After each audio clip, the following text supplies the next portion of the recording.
Welcome back to the Home Studio Simplified Show. This is your host, Robert McClellan, bringing you the top 17 countdown. Coming in today at number 1, we've got... Okay, anyway.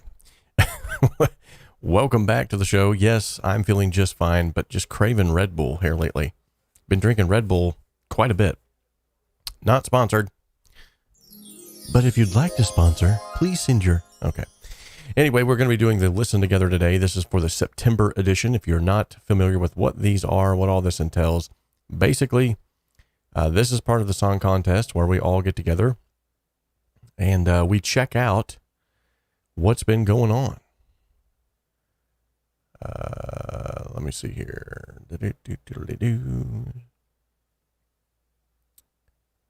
Well, I thought I had a doc for that, but anyway, we're going to check out what all's been happening, and we got 17 song submissions today. Very happy about that. That's one of those things that every single month you just never know how many are going to come in, and the last month it was crazy. We had to break it up into two different slots. This month, equally crazy, not because of the slots, but I'm sure it's because of the amount of musicianship that we're going to see today. I've not got to listen to any of these songs as of yet, so this is going to be blind reactions for me, as well as me giving some... yeah, I'm feeling shy. As well as me giving you some professional feedback and critique. But before we get there, if this is your first time being here, maybe you know nothing about this channel, this is your first time stumbling onto it, you're wondering, what's this guy all about? Who's Robert? What's going on? Who are all these people? Well, this channel exists to simplify the complexities of the home studio and to help you make professional sounding music in a less than professional space. And the motto around here is, we can dream alone, we can even create alone, but together we can achieve so much more. Okay, not sure. Never done that before, but anyway, let's give a huge shout out to these chart toppers. These are awesome individuals who have seen the value in the content that's being produced around here, and they decided, I'm going to actually give back monetarily, whether that's through super chats, a one-time donation, or through the monthly donations of either a Patreon, the YouTube membership, or the VIP membership. Now, I've said it before, I'm going to say it again right out of the gate. The VIP membership is the best deal. It's the best bang for the buck. So with that being said, I appreciate your support on either one of these platforms. You can also support through the link that's in the description, through PayPal, if you want to give a one-time donation through there. It doesn't matter. I greatly appreciate it. And even if you just want to tune in and watch and subscribe and like and share and smash the like button, that's awesome in and of itself. But these individuals are actually helping to sponsor the giveaways that we have here on the channel, as well as to make sure that Robert has Red Bull to drink so that I can talk really fast like I'm doing right now. I need to slow down. Okay. Let's give a big shout out to the channel sponsor, none other than Warren Hewitt and the ProMix Academy. Today's video is sponsored in part by the ProMix Academy. The ProMix Academy offers affordable courses from mentors, world-class engineers, Grammy winners, and multi-platinum selling producers. And with the resources available on the ProMix Academy, you can learn how to create radio-ready mixes from the comfort of your own home studio. Most of the courses also offer multi-tracks that you can then add to your portfolio and begin to build out your business. Follow the link in the description of this video to head on over to the ProMix Academy today and start learning the skills that are needed to take your hobby or your business to the next level. Okay, we're back, and bigger and bolder and more Red Bully than ever. Okay, I made that up. I'm very excited today because we have some brand new people submitting to the songs, to the song contest rather, and I'm interested in seeing what we have. Now, 9 times out of 10, what you're going to find here is you're going to find a varying mix of people who are offering up like professional mixes and masters, and then you're going to have those individuals on the total opposite end of the spectrum who are basically just giving out song ideas and demos that they're helping the community with. Now, with that being said, I need to let you know that regardless of what your skill level is, I want to give you some value here. So whether it's from me or some folks in the chat here, that are very kind. We're all going to help to give you some constructive criticism, and not really, I wouldn't really say criticism because it's not really the proper term. I think it's more like constructive guidance on what you could do to make your mixes, your masters, your production, whatever it is, better. And then you can then take that and apply it. And what we've seen is, as we've started these from the very offset of, man, this has been over a year ago now, what we have seen, actually it might even be longer than that. Anywho, what we have seen is people that submitted and they started out here, they took up some of the suggestions from myself and from the community, and now they're releasing stuff that's way up here. So really all it just takes is a little bit of mentorship to get your music to the next level. And that's part of what the VIP membership is about too. We want to make sure that you have an intrinsic community of people who are very serious about their music. Once you get in there, you have exclusive tutorials, you have multi-tracks, like tons of multi-tracks. They're growing every day. All kinds of freebies.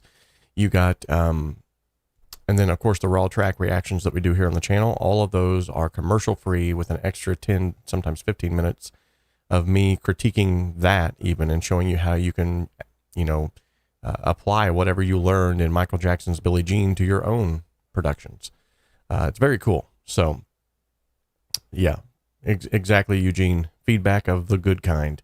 And we don't allow any shenanigans in the chat. There will be no cussing on this channel. There will be no bashing of people or making fun. Any of that stuff starts to happen, we have moderators in the chat or myself that will just immediately mute somebody, or even boot them if we have to, if it's really bad. So now, if you've never entered the song contest, one of the moderators has just posted in the chat right now the link where you can go and actually sign up to enter. It gives you all the details of what the rules are, the quote unquote rules are, and then basically you can submit your song right there on that page. So, and by the way, if you have submitted a song, you don't see it on today's spin, resubmit the song that you submitted.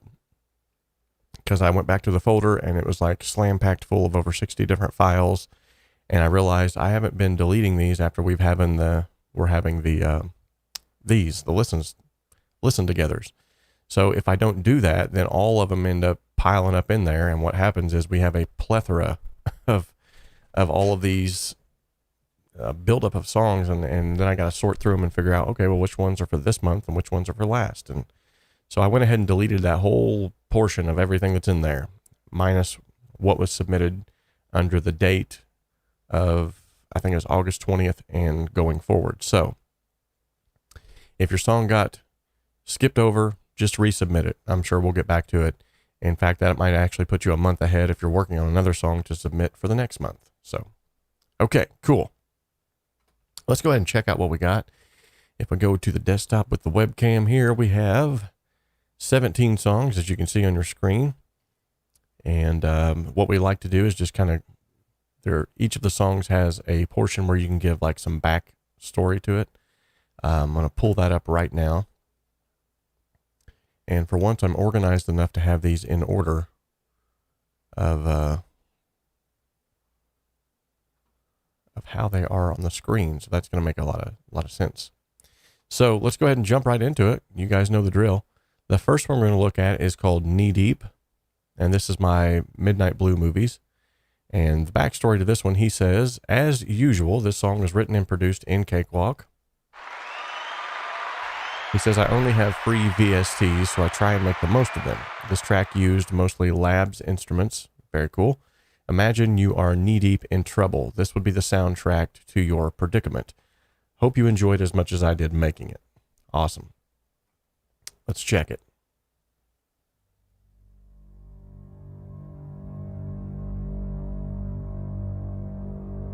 Ooh, very ominous.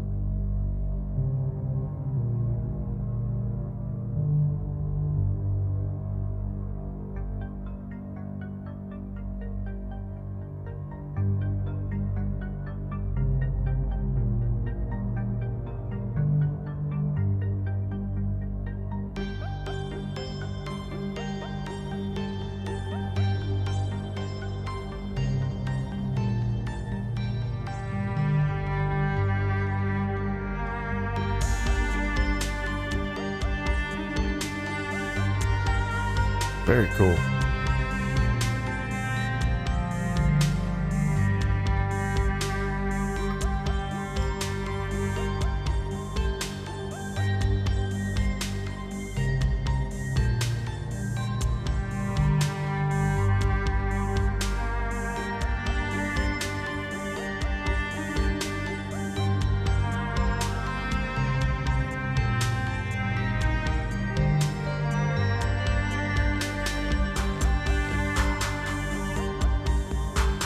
Beautiful. Has a little bit of an Eastern flair to it.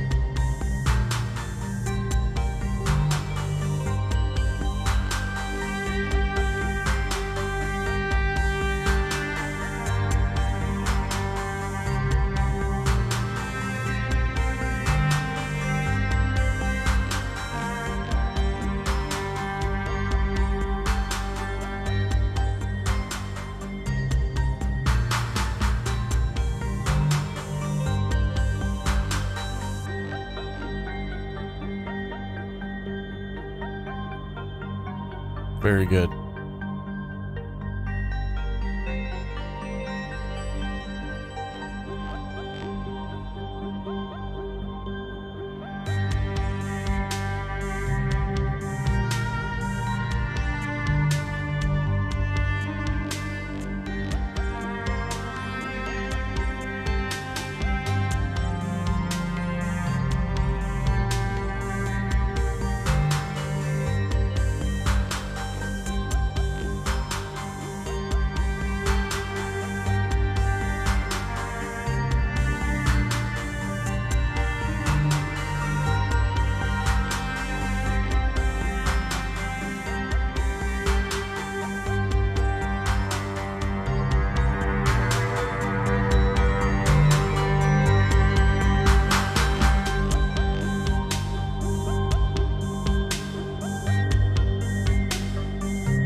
Very, very cool. I liked it. You'll notice that there about midpoint while it was playing, it got a little bit louder. I actually put an L2 on the master bus just to make sure that everything was kind of up to the same level, so you guys don't have to keep turning up and down and turning it up real high whenever it's not as loud, and then I go real cool and blow your eardrums out. So anywho, it also looks like we have a couple of first timers in the chat. 𝗕𝗏𝗲 has never been here before that I know of. So let's give him a big round of applause. Hope I said your channel name right. We got some, also we have some fair weather friends and some nice individuals that just show up all the time. And a big shout out to Jerry Fox as well. Good to have you here. Is it Gary or Jerry? I'm sorry. I'm not sure. Either way, you're welcome. It's good to see some staples here as well. DJ Big Red 81, Eugene Smith. Just had an awesome Skype call with him the other day. He's working on a song, guys, that's absolutely gorgeous. Micah is up in here. Ironweed Studios is up in here. 𝗧𝗵𝗲 what is up, brother? Did I see Mob the Gamer, or did he? No, that was the last one. I don't think he's popped in on this one yet. Anywho, it's good to see each and every one of you. I'm so glad that you guys decided to show up. And we're just enjoying ourselves today, listening to some great music. So what I loved about this soft G. Okay, gotcha. So what I love about this is it had like all of the right elements. The interlude or the intro was very just like led you in slowly, and then it kind of like built up to this where it literally took you on a journey. And what I also loved about it was during this portion right here, you've seen where it was almost getting to the point where it was just a little bit too repetitive, and then all of a sudden it dropped off into this sort of like a lull right here, which was very cool. Now I was expecting it to come back in like with a big like crescendo, like boom, and it didn't, which was actually kind of cool in and of itself. So sometimes the best thing that you can do in music is what they're not expecting. From there, it just had a really good amount of painting, a really good amount of ear candy. It felt very spacious, very soundtrack driven. And if I remember correctly, from most of the stuff that Midnight Blue Movies makes, most of his stuff is supposed to be kind of like a soundtrack. So great job. Great job. Now, as far as like tips to improve it, honestly, I don't think there was much. It was very well balanced. The low end was there. There was a good painting and good polarization of the instruments. Sounded great. So I really, and you know, more and more as we listen to these, it's getting to the point now where people have been taking the advice on the channel so much that you don't even have anything to offer up. And that's always a good thing. So now this one here looks a little hotter. So I'm not sure. I might have to turn off the L2, but we shall see. Let's check it. This is by, it says Convo Chonga by J.K. Rowlands. And let's see what he had to say about this track. It just simply says narrative expression. Cool. Okay. Let's check it out. When I was broke, I didn't know what I wanted to be. I didn't know what I wanted to do. But like when you get you some money, it's gonna define who you are. You're gonna really do what you want to do. And it's gonna really like, the whole time you broke, you just putting on the act. You're not really who you are because you don't have no money to be who you want to be.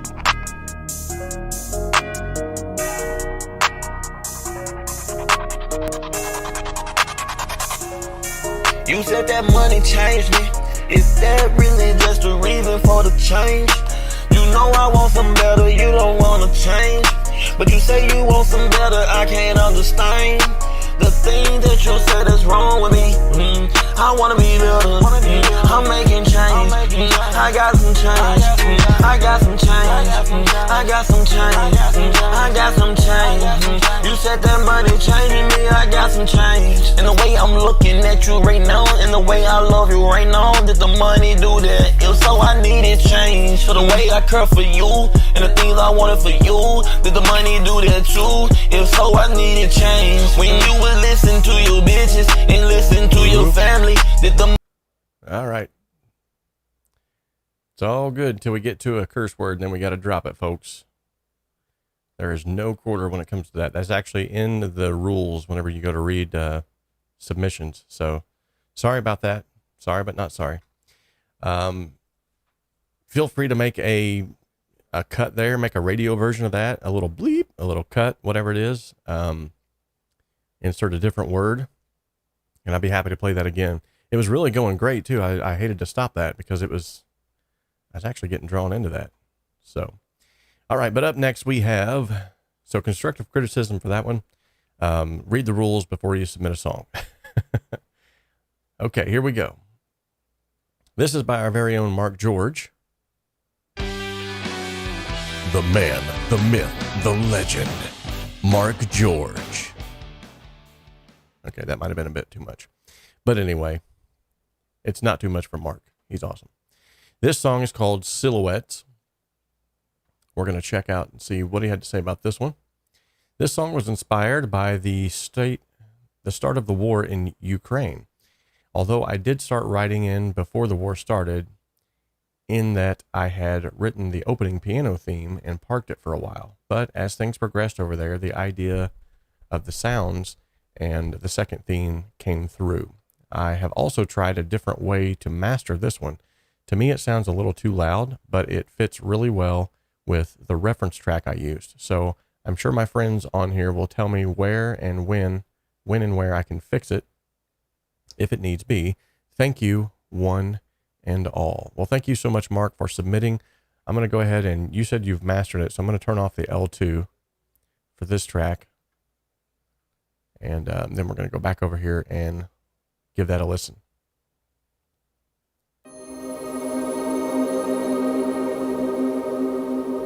Now this is without the L2, so yeah, that's pretty hot. Absolutely gorgeous.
Very, very cool.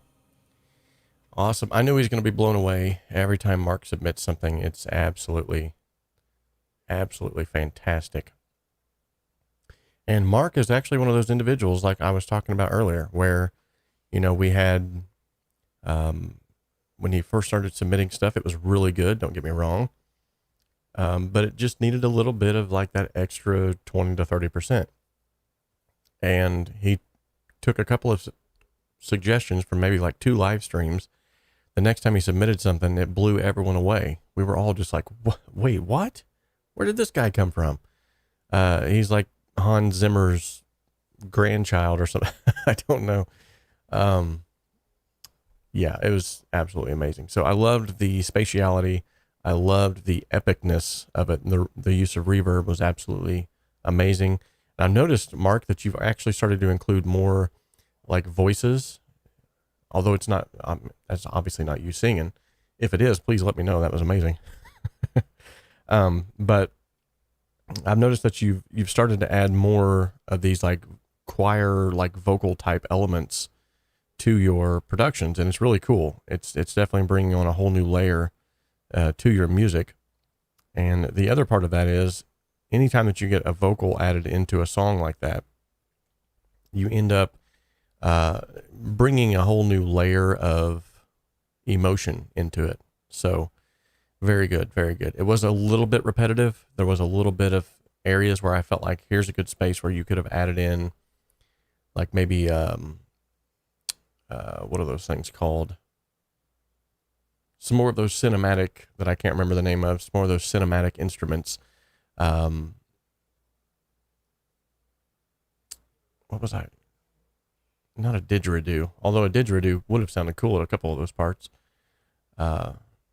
It's those things that they spin around the room and it makes like the whirling sound.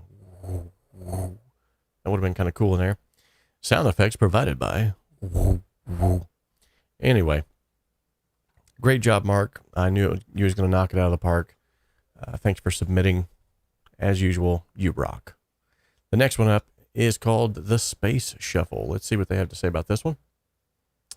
This is, the artist is me, RK Project, also known as D. Rolf Kesting.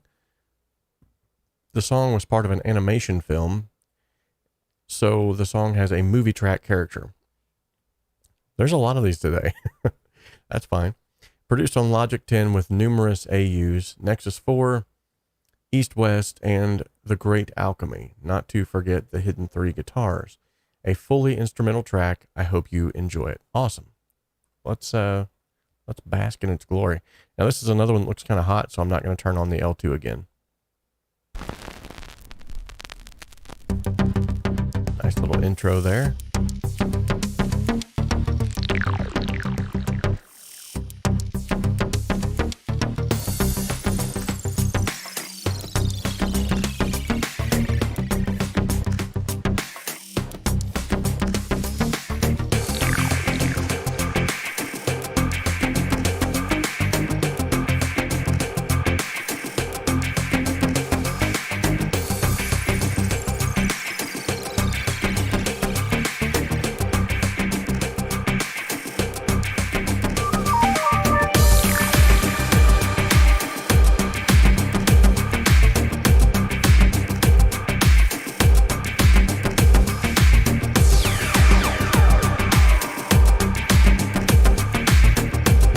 Effects to keep the interest up. Key change.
Wow. Man, that was amazing. I'm like fighting the urge to not hit the... I'm going to do it. Yes. I kind of agree with DJ here that it was a little bit repetitive in some parts, but I have to say that the repetitiveness, for the most part of what I heard... Whoop. Shrinking somebody's head here. Off with your head. The repetitiveness, for the most part, that I was hearing was mitigated by the usage of new instrumentation, new sounds being added. It seemed like about every 30 seconds, which is beautiful. Very cool. Very cool. I loved the guitar that was in the background there. That boom, bam, bam, bam, down, bam, bam, down. And as you could see, like I couldn't stop the urge from actually joining in, and I feel like that had some, there's some definite potential for that song. So what's up, Leon? Good to see you here, buddy. Leon is a staple of the community around here. Yeah, the Arpeggiator probably did make it sound repetitive, right? The key changes definitely helped as well. You're right. Great feedback from those in the community. Great feedback from everyone involved. I really don't have much to add to that one, other than the fact that, you know, a lot of people have complained about the repetitiveness. This is all subjective. Now, for me personally, I wasn't bothered by the repetitiveness. I thought it wasn't overboard. So, especially if it's going to be like a soundtrack, which you had already said, it's more like a soundtrack. That would have been perfect for a soundtrack. It would have had just enough elements to where at a scene change, 30 seconds into a scene, there could have been a new sound introduced at the same time that a new scene was being changed to. So it's all subjective nonetheless. Great work. Loved it. The next is Gray Clouds in C minor. I'm assuming that's what that means. CM. The artist name is Carlos Rodriguez. He says, hello, my name is Carlos Rodriguez, composer since 1986. I am from Mexico. I began composing electronic music, but I'm interested in several genres, including classical. Very cool. For this song, I used Cakewalk. Well, of course. I mean, what else are you going to use? No, I'm just kidding. Spitfire, BBC, Symphony, Discover, cinematic percussion, epic brass, and epic strings, also some contact player instruments and decent sampler. And also used Vienna Symphonic Library free big band. Used 23 tracks in total. Right on. And I'm going to turn on the L2 for this one because it doesn't look like it's been mastered per se, but it does look like it's got some dynamics still. Obviously, if this is more classically driven, it's going to be that way. But let's check it out. If I have to take off the L2, I will.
Yeah, I went ahead and turned off the L2.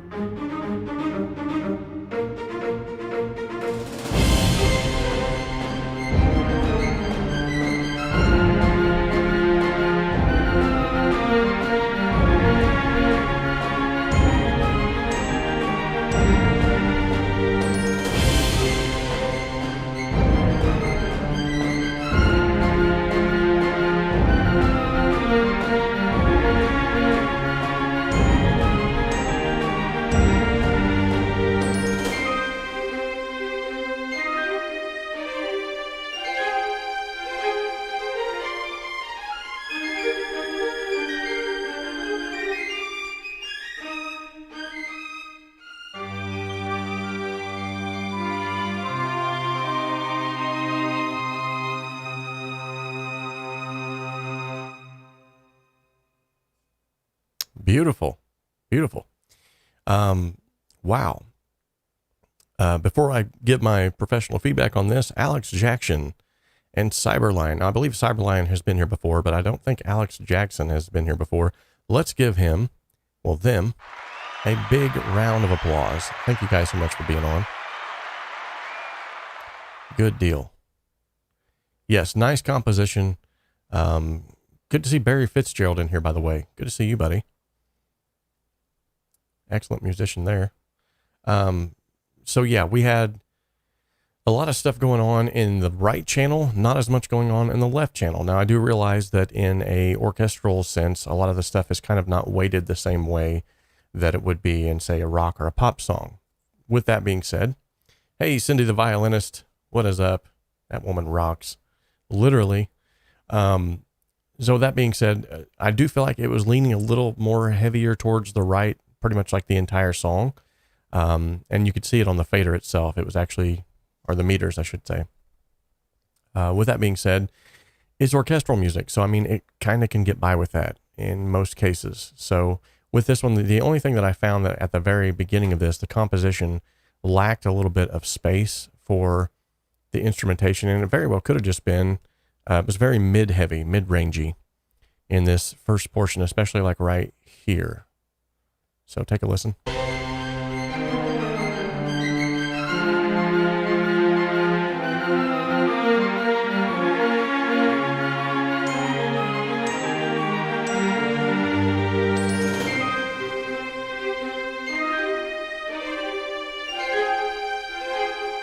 And what I mean by that is, I think a little bit of EQ would have helped to carve out a space for those instruments to set better, to play well together.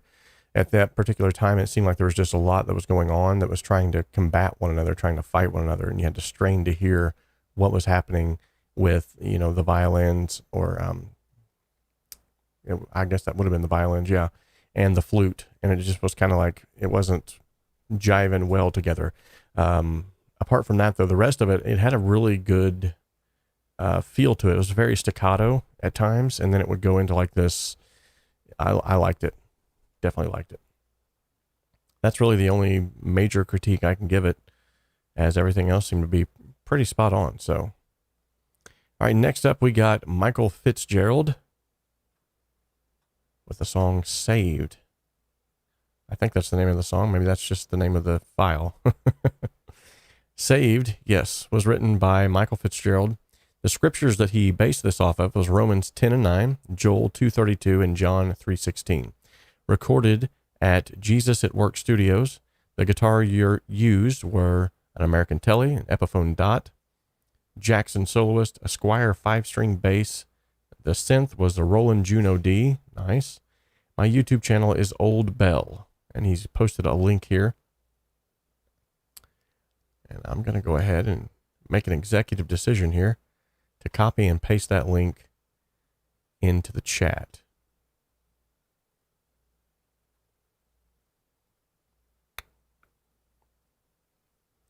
So DJ asks, would you say some minor painting would actually help that? I think it would. But at the same time, I don't know if it needs to be, because it is orchestral music. And orchestral music is always weighted a little bit differently. And what I mean by weighted is, like, a pop song has usually the same weight in every song. There's the left side is exactly the same weight as the right side. You're getting the same volume. I guess that'd be the best way to put it. But in orchestral music, a lot of times you have where the right side is overweighted, because there are the higher end instruments. The instruments with higher frequencies are residing over there.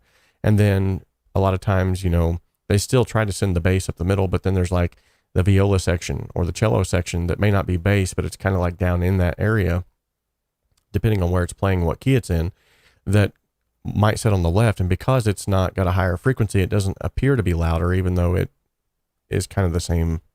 So in a pop song, everything's pretty much weighted the same on the right and the left and the middle. Everything just kind of like folds out. It's all prim and proper. Whereas on orchestral music, sometimes it is weighted differently. So I don't know if panning would really help it or hinder it. You just have to do it and find out. But for the most part, also, that being said, orchestral music is a lot of times folded down to mono, so it might even work. So 𝗕𝗵𝗲, it was good having you. Thank you so much for stopping by today, and I appreciate you saying that you'll come back. That's awesome. So have a good day, brother. So everyone's already saying, look at this wave. Oh boy. Why, when I sometimes browsing through presets on Serum or Pigments, I hear cracks? Usually that's just an audio dropout where they're trying to switch from one sound sampled library to another, and your computer can't keep up with it.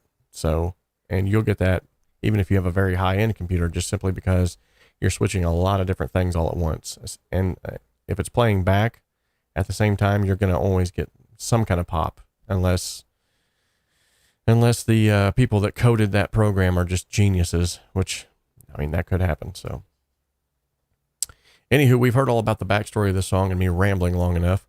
I'm not going to turn on the L2 for this one because, as you can see, it is hammered. Let's check it out. The song Saved.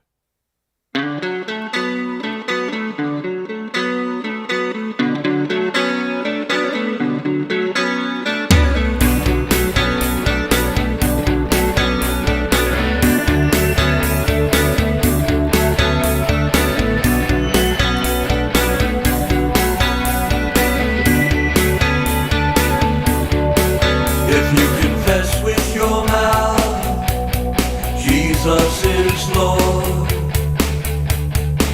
and you believe in your heart God raised him from the dead, you shall be saved.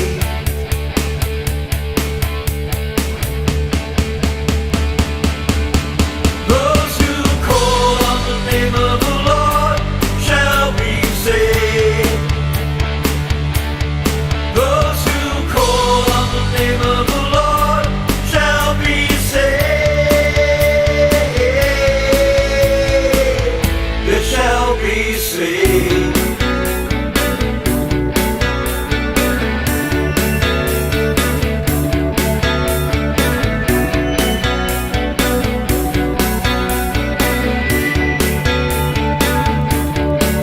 If you confess with your mouth Jesus is Lord, and you believe in your heart God raised him from the dead, you shall be saved.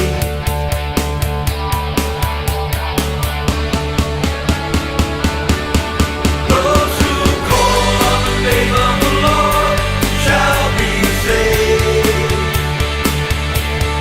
Those who call on the name of the Lord shall be saved.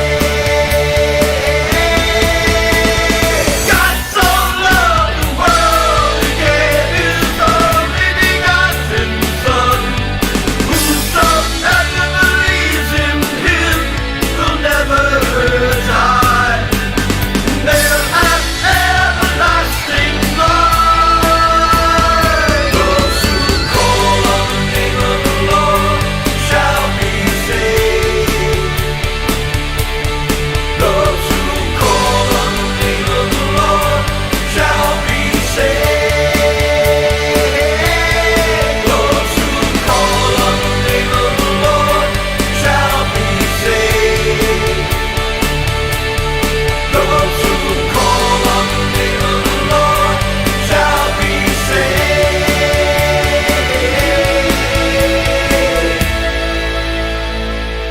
They shall be saved.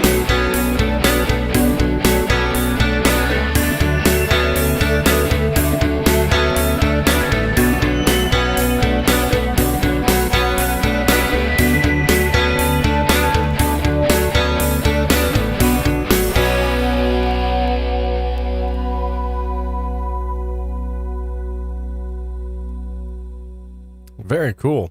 A lot of good feedback here in the chat.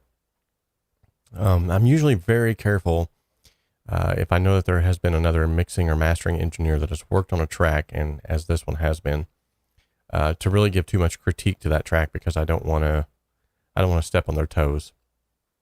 The only thing that I could hear on my end was there was a definitive lack of low end, and much like some individuals here in the chat has said, the mids and upper mids seem to be overpowering things a bit. Other than that, though, that's all I'm going to say about it. It was a very well thought out, well arranged track. I love the guitar work.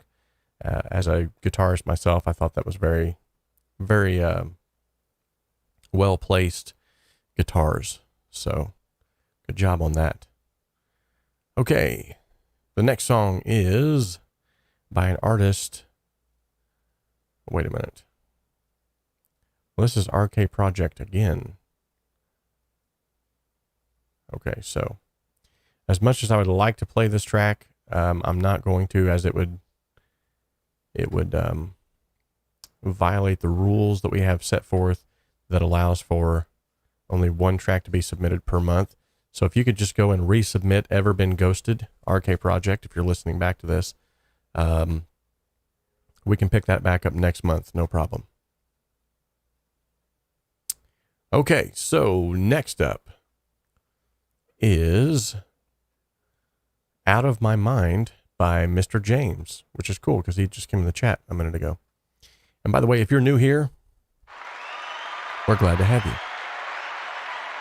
So he says, the meaning of this song is self-explanatory, a song of reflection, recorded on Cakewalk with basic gear and only using Cakewalk's onboard plugins, except the Metabase upright bass VST was used.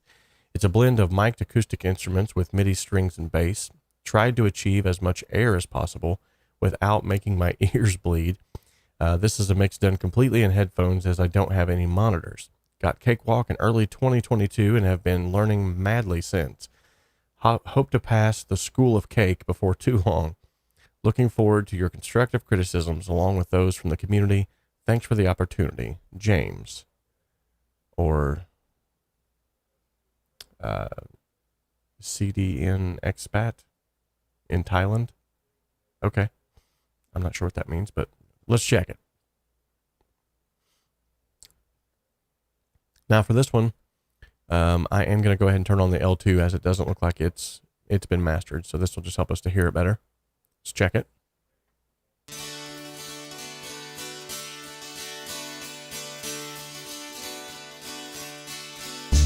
It's been quite a life since we were husband and wife. Guess a number of years spent apart. That's not to say, as we went on our way, you've ever been far from my heart. We built our home before I started to roam. We worked hard to get what we could. And before long, the kids came along. I remember the times we were good. You cried for me and you sighed for me. You even lied for me that one time. We had some good years, some tears and some cheers. Now I can't get you out of my mind. Very cool.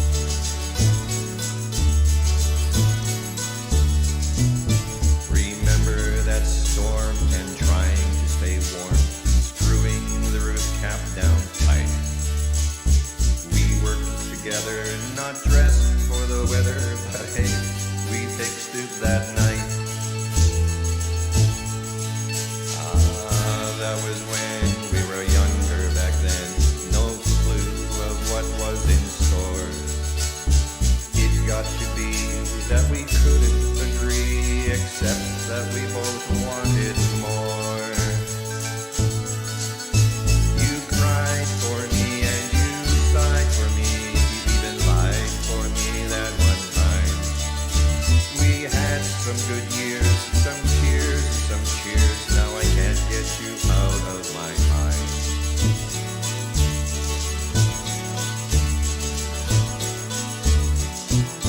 The kids are all grown with babes of their own. They're building their lives on trust. They don't want to hear we just interfere. They're doing much better than us. Hey, you're over there and I'm over here. It's too late to be otherwise.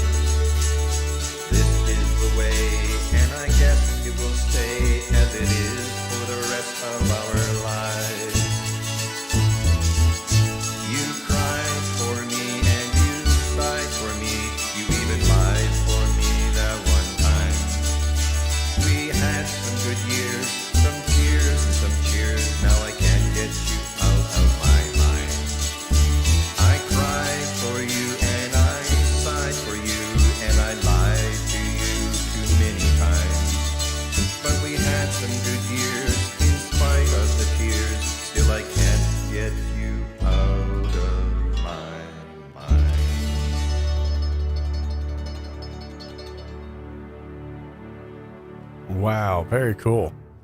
Liked the song, man. It had a very Irish sort of folk song feel to it. I loved the fact too that you decided to opt in to use like an upright bass sound. That's the only major qualm that I had to that, is that the upright bass was just obliterating everything around it. Now, a lot of that has to do probably with the fact that you were mixing on headphones, and I'm not saying don't mix on headphones. You just have to learn your headphones and learn where their deficiencies are. This is an area where maybe something like the Sound Reference ID software would be great, something that you could use. If you want to check that out on Sweetwater, they usually have some sales where you can go and snag those up for next to nothing. And if you get just the headphone calibration software, it's actually cheaper, so you don't have to. Let me see if I can find that real quickly. Just to kind of get a price. There we go. Yeah, so $99. SonarWorks Sound ID reference plugin for the headphones. Now, if your headphones aren't represented in there, that might be a little bit of an issue, but usually they're ever growing. And if you have to maybe even purchase a set of headphones that are a part of it, it's actually cheaper than buying the whole shebang. So for $99, you can actually mitigate a lot of those low-end issues that you're not hearing, because it will make everything a flat response. And at first, it's kind of hard to get used to. It's kind of tricky. But then the more that you use it, you're just like, oh my goodness, why wasn't I not using this sooner? If you'd like to head on over to Sweetwater to check that out, Sennheiser HD206s, I guarantee you that those are in there. Here is the link that I would prefer you to use if you go and you want to purchase that today. Because, thank you, DJ. Because if you use this link, that's an affiliate link, which means at no extra cost to you, you'll actually be helping to support the channel as well. I'll be getting a small amount of a commission just for leading you to their website, leading you to that product at no extra cost to you. So, and by the way, I might throw that out there. What I'll do is I'll just go ahead and pin that to the chat. So this is the link. I've already pinned it. Up here at the top. Now, if you guys want to support the channel, but maybe a monthly donation is just not something you can swing, I totally get it. But if you want to support the channel and support your gear acquisition syndrome at the same time, at no extra cost to you, I mean, you're already going to buy the gear anyway on Sweetwater, just use my link and you'll be giving me a small amount of commission anyway for paying the same amount that you would have. And if I can get affiliate sales high enough and up there enough, they'll even recognize me as a preferred seller and maybe even invite me to Sweetwater, where I could then, do one of these types of videos there. So if you guys are in the market for buying anything in the next few days, please use the link that I've just pinned in the chat. That would greatly help me and the channel, yet again, at no extra cost to you. So instrumentation wise, I loved it. It had a beautiful flow to it. I loved the Irish sound that was in there, that was baked in there. I also love the play on words, especially there towards the end. You'll notice that there was that one time you even lied for me. And then at the end of the song, he says, there's many times that I lied to you. It was very, very cool little twist of fate there baked into it. So great job, man. Keep it up. Keep it up. You're doing great. And if you'd like to learn more about Cakewalk, Mr. James, I actually do have a complete Cakewalk by BandLab tutorial course. It's 6 hours, but I mean, it goes through all the nuts and bolts of Cakewalk, and it gives you a definitive look into everything that you're ever going to want to know, including multi-tracks to mix along with me, so that you'll even be able to grasp it even further with hands-on, over-the-shoulder approach. So if you want to check that out, it's in the HomeStudioSimplified.com store. All you got to do is go in there and check that out. And if you're interested too, you can just go to the HomeStudioSimplified.com website, sign up for anything that's free there, and eventually you're going to get an email that will tell you of a discount code where you can purchase a bundle of 3 of my tutorials for a reduced price. So great job. Great job. Keep it up. Next is Dance for the Master, Halo Mix Alternative by 𝗵𝗲 𝗛𝗦𝗦. Let's check it out. What does he have to say about this? Dance for Master, the later days Halo Mix. It says, I am Van Zyl from Cape Town, South Africa. I started writing Dance for Master in May 2021 and finished the lyrics, melody, and chord structure back then, but then put the song on the back burner for about a year. Now I have completed this version, which is an alternative mix to the original, which I have yet to finish. Sonically, I was definitely influenced by 𝗵𝗡 mode of the early 1990s and loved working with various synth sounds as well as strings from native instruments, Contactor instrument, and Spitfire's BBC Symphonic Orchestra. Whew, say all that 3 times fast. I recorded the song in Ableton Live 10 using the Novation Impulse 49 MIDI controller with the Yamaha DGX 660 digital grand piano for all the instrumental parts. I recorded the vocals using the Audio-Technica AT2020V Vision Edition condenser microphone, and I used the M-Audio Air 192.4 audio interface and 𝗏𝗍𝒻𝐶 MC150 headphones. All right, if you did not know what his gear list consisted of, now you do. All right, let's check it out. Dance for Master. I think I'll take the L2 off on this one. Definitely looks like it's got some mastering been done.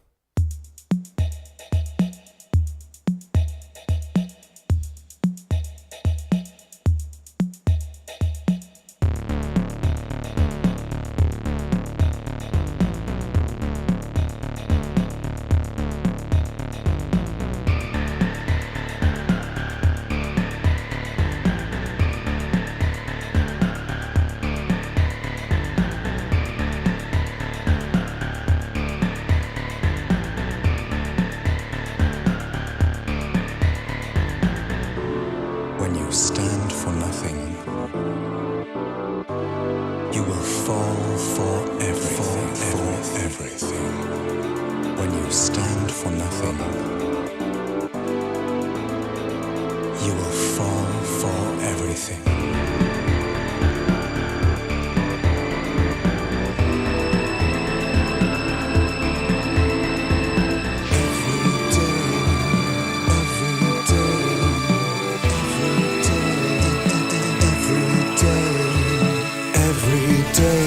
Start anew with a portrait of yourself, convinced that there are eyes on you and poisoned water in your well. The blankness of your canvas has become part and parcel. No doubt they will perceive it as a white flag on your castle. You're on the tightrope or the tripwire, that precarious distance from the fire. It starts off slowly and then gets faster. No kill switch in the brain when you dance for master. You learn to love the pain when you dance for master. Your confessions are in vain when you dance for master.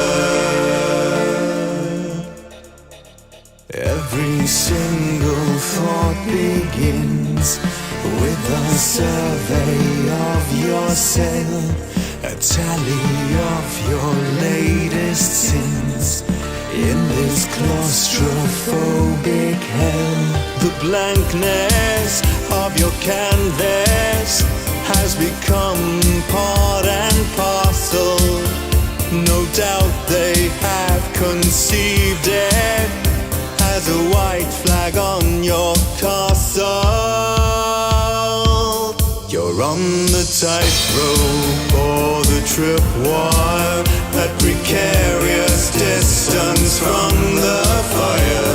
It starts off slowly and then gets faster. No kill switch in the brain when you dance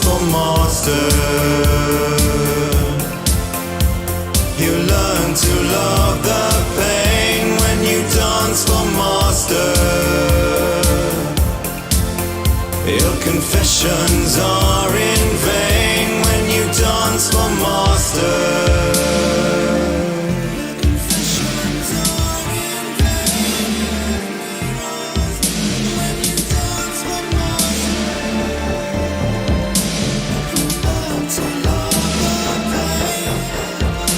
The blankness of your canvas has become part and parcel. No doubt they will perceive it as surrender of your castle. You're on the tightrope or the tripwire, that precarious distance from the fire. It starts off slowly and then gets faster. No kill switch in the brain when you dance for master. You learn to love the pain when you dance for master. Your confessions are in vain when you dance for master.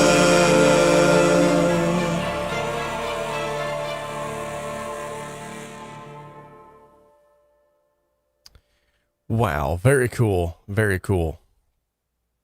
So definitely proper usage of the synth. It was very synth heavy. It sounded great though.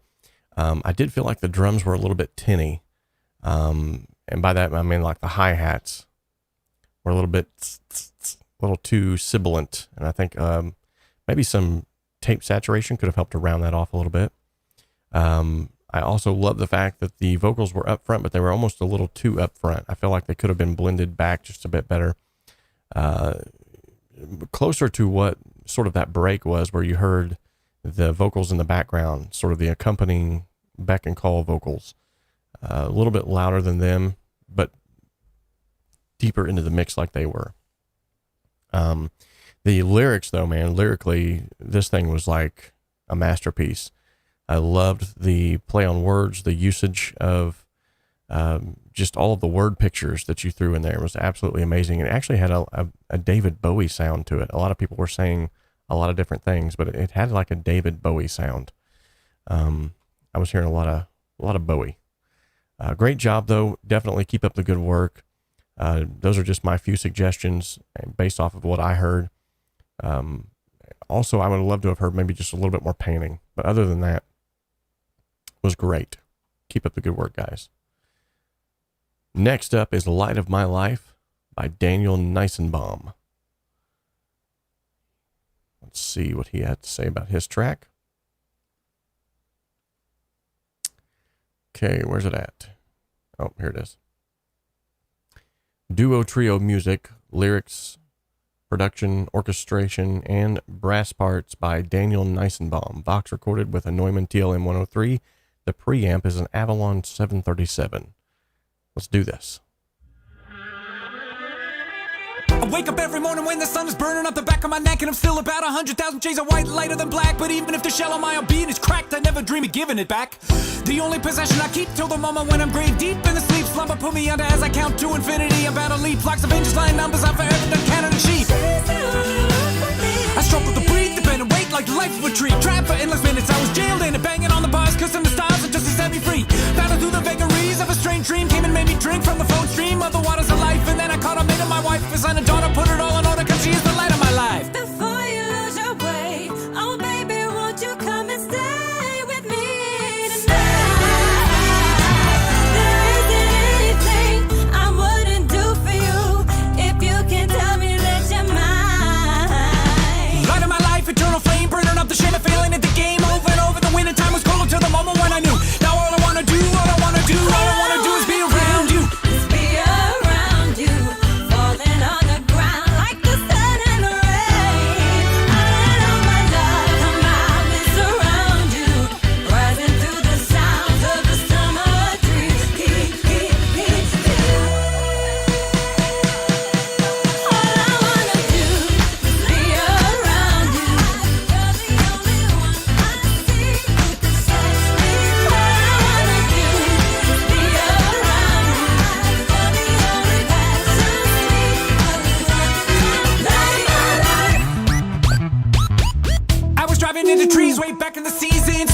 treason without any particular reason. For season on the opportunity to negate any positivity that ever happened to me.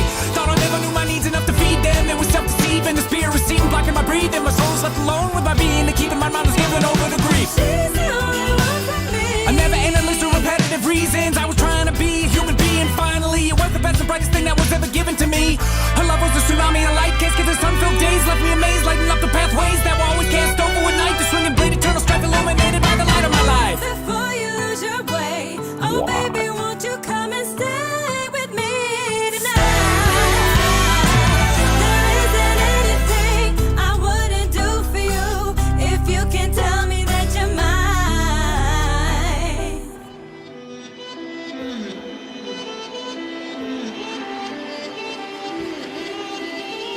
Light of my life, eternal flame, burning up the shame and failing at the game. Over and over, the winning time was cold till the moment when I knew. Now all I wanna do, all I wanna do, all I wanna do is be around you. Be around you, falling on the ground like the sun and the rain. I let my love come out and surround you, rising through the sounds of the summer tree. All I wanna do is be around you. You're the only one I see who can set me free.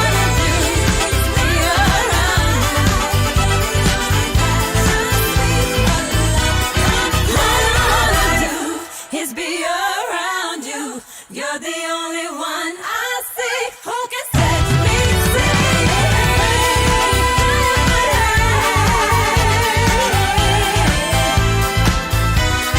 Light my life.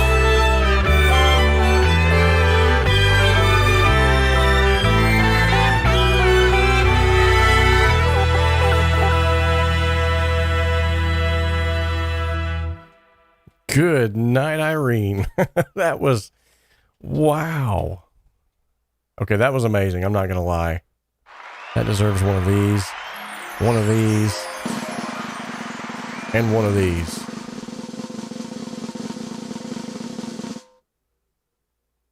I don't have the symbol. Sorry. It's just, that's what it is. Okay, so with that being said, man alive.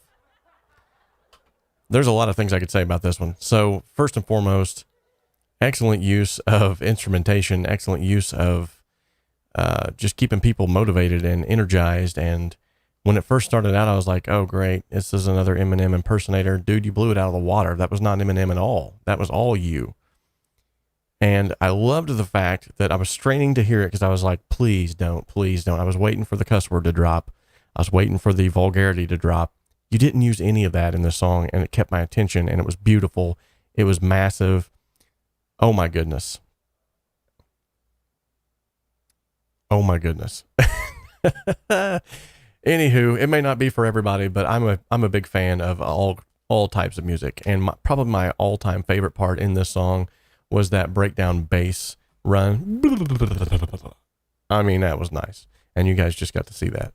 You get to see that whole thing there. Yeah, you get to see it. Okay, anyway. I loved it.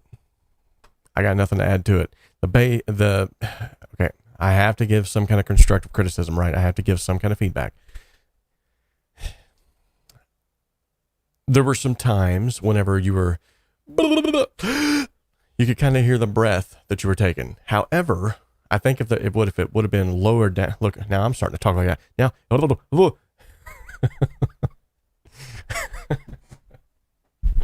we're having a good time here on the stream today. I'm jacked up on Red Bull. I think if that breath noise would have been brought down just a little bit, it still could have contributed to the mix because honestly, it needed to be there. It sounds great.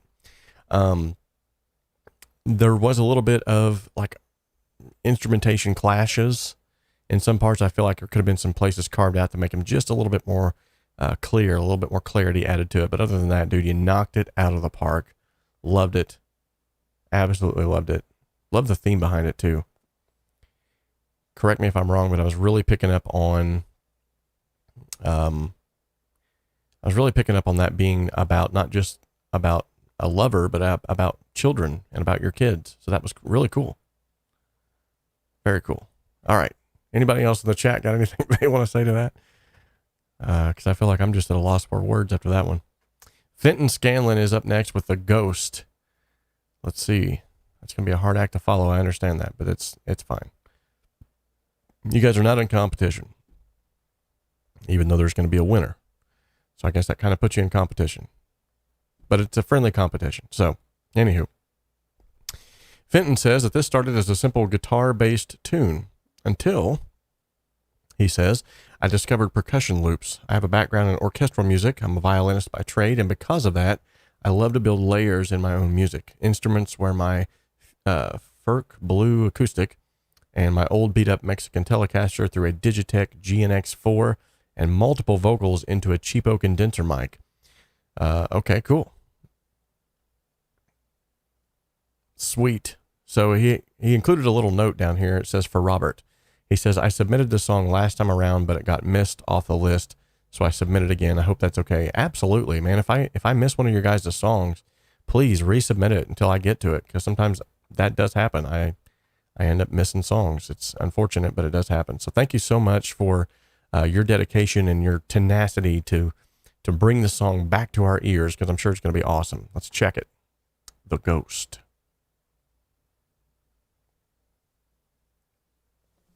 I'm going to turn on the L2. Ooh, beautiful. Love the intro already. I saw you in the shadows from the corner of my eye. You didn't have to move towards me. You could just pass me by. I could feel you drawing closer. I felt the hairs rise on my skin. Once I had a million questions. I used to wonder where you'd been.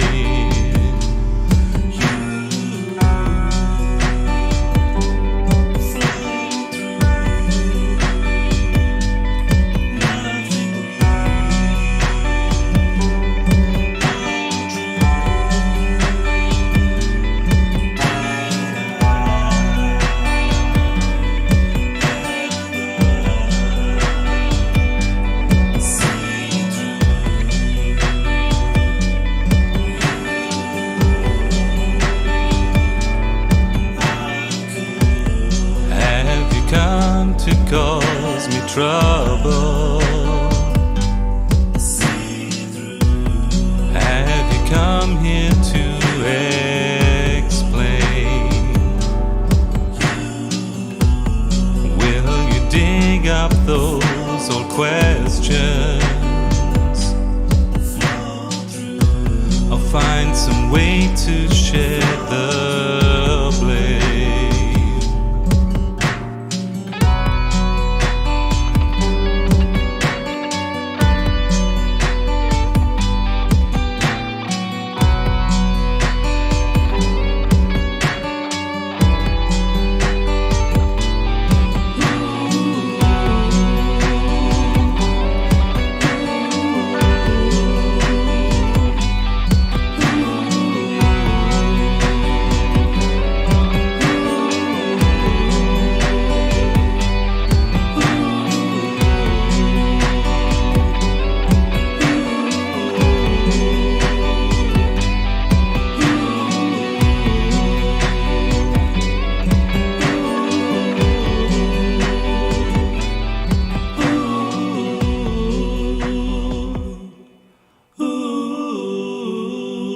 Beautiful.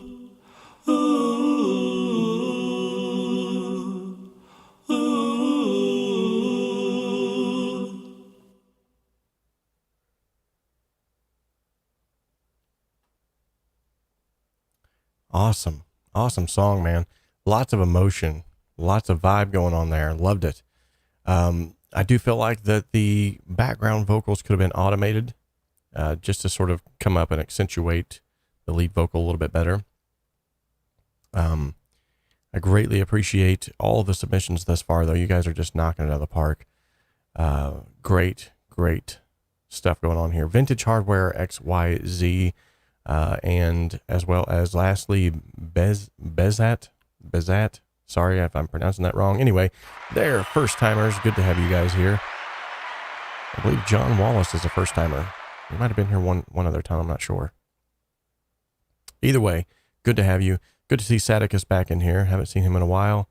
And it looks like there was one other one that I missed. Oh yeah, 𝗏𝗵𝗲 𝗧𝗵𝗲 man. Anyway, I can't pronounce these today. You guys need to come up with like some different channel names, like John and George. Something to be easy to be said. But anyway, Kev Grisham says it's a dreamy track, just needs a touch of rebalancing and maybe like Nights in White Satin. Yeah, definitely. The other thing I would suggest is maybe on the lead vocal to give that a little bit more reverb, kind of not drown it in it, but just give it a little bit more space, a little bit more width and breadth. Great track though. Keep up the good work, guys. You all rock. Coming up next on the list, we have the 𝗏𝗏𝗏 Silhouette. Planning to put this in my music for sync catalog. Your professional mixing advice will be appreciated. Thanks. And the artist is Afro Mike. Let's give it a listen. I'm going to go ahead and leave the L2 on.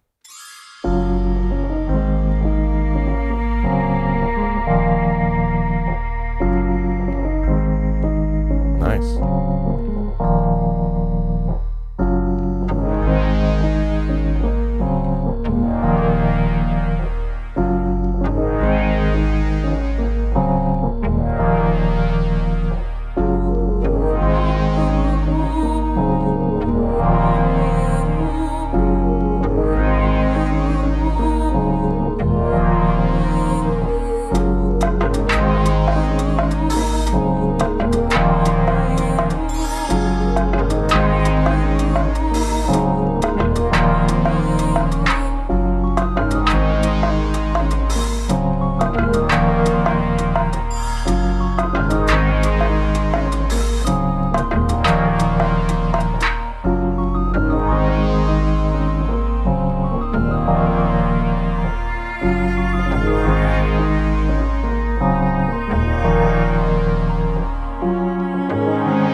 Very cool.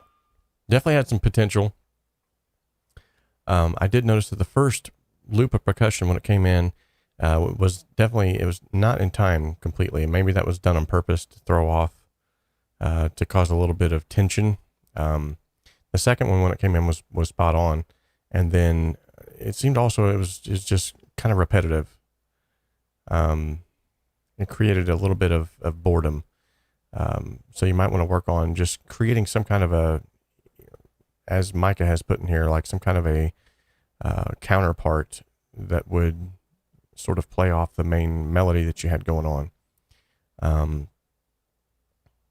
But yet again, the instrumentation that you chose and the sounds that you put together sounded absolutely amazing. So it was just a few little things that you needed to tweak and it would really be right up there where it needs to be. So coming up next, we have 𝗧𝗵𝗲. I produced this song, my first song, back in 2017 in Fruit Loop Studio 9 in an i3 4GB RAM desktop.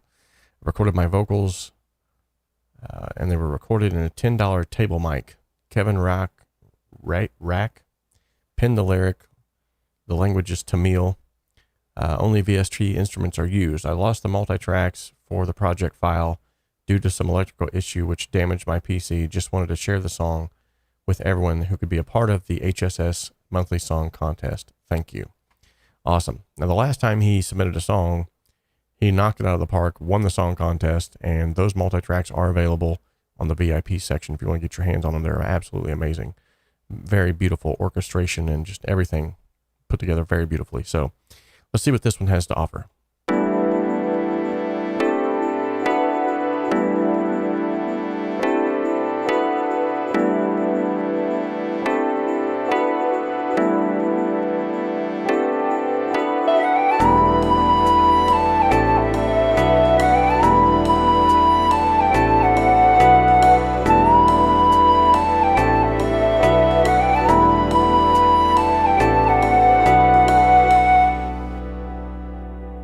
எல்லை மீறியே வந்து போகுதே எந்த நேரமும் you're my lucky girl yeah லூஃபலூபலூ 𝗧𝗵𝗲 எந்த வார்த்தையும் ஒன்றில் உன்னை சேருதே ரிச்சுவானதே எந்த நேரை நெஞ்சமே தேவையில்லை வேறே துணி போதுமே நான் ஆடி போகிறேன் அடங்கி போகிறேன் தன் கண்ணில் எல்லை மீறியே வந்து போகுதே எந்த நேரமும் you're my lucky girl yeah லூஃபலூபலூ 𝗧𝗵𝗲 எந்த வார்த்தையும் ஒன்றில் உன்னை சேருதே ரிச்சுவானதே எந்த நேரை நெஞ்சமே தேவையில்லை வேறே துணி போதுமே நான் ஆடி போகிறேன் அடங்கி போகிறேன் தன் கண்ணில்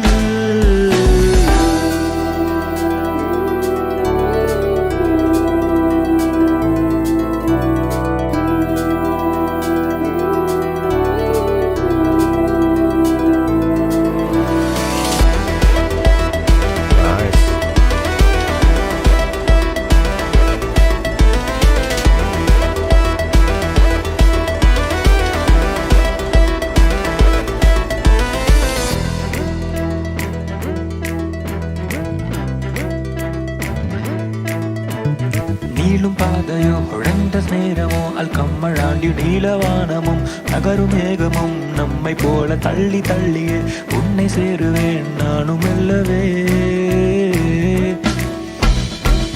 லட்டுவோ ஸ்பினாச் பாட்டிலோ வேண்டாமை டைட்டானிக் கப்பலோ டிடக்ஸின் பாதியோ மோதி பார்ப்பேன் என்னை உன்னிடம் உன்னை என்னிடம் நானும் மாற்றுவேன் பேசாமல் நான் உன்னோடு பேசுவேன் காற்றாகி கையோடு நான் வீசுவேன் நீங்காமலே உன் அருகில் நானுமே நீங்காமலே கண்களோடு உன் கண்களோடு கோபமோ கோபத்தோடதன் கனாவுகளை காணுமோ எந்த வார்த்தையும் பொய் மொழியாகுமோ மெய்யுமாகுமோ எல்லை மீறியே வந்து போகுதே எந்த நேரமும் you're my lucky girl yeah லூஃபலூபலூ 𝗧𝗵𝗲 எந்த வார்த்தையும் ஒன்றில் உன்னை சேருதே ரிச்சுவானதே எந்த நேரை நெஞ்சமே தேவையில்லை வேறே துணி போதுமே நான் ஆடி போகிறேன் அடங்கி போகிறேன் தன் கண்ணில். Wow. Oh, these are the kind of people that just make me sick. You know what I mean? Those kind of people that's like, this is the first song I've ever produced. I hope it's okay. And then they drop a banger on you. And it's like, what? That's your first song?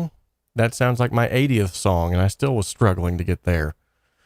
Good night. Great job, Dr. Naveen. Dude, you are all over it. Love the song. And this goes to prove, too, that a $10 desktop microphone got the job done.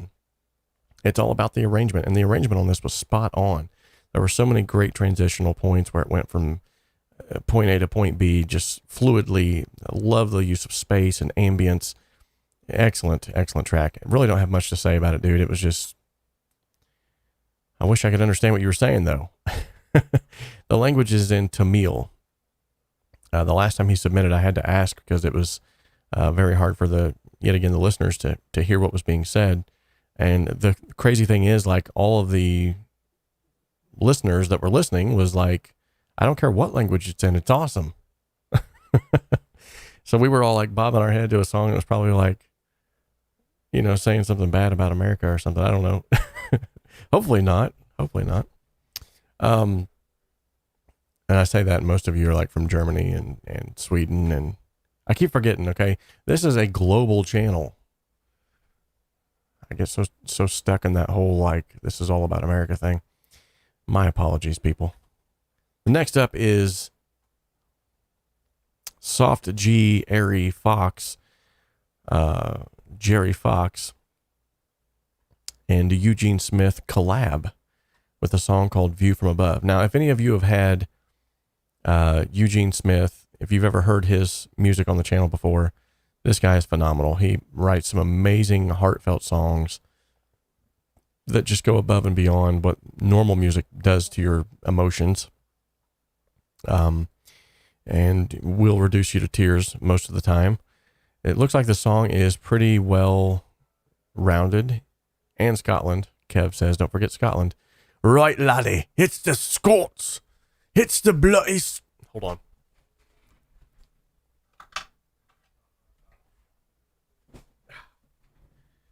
Obviously, being a McClellan, I've got some Scottish in my blood too.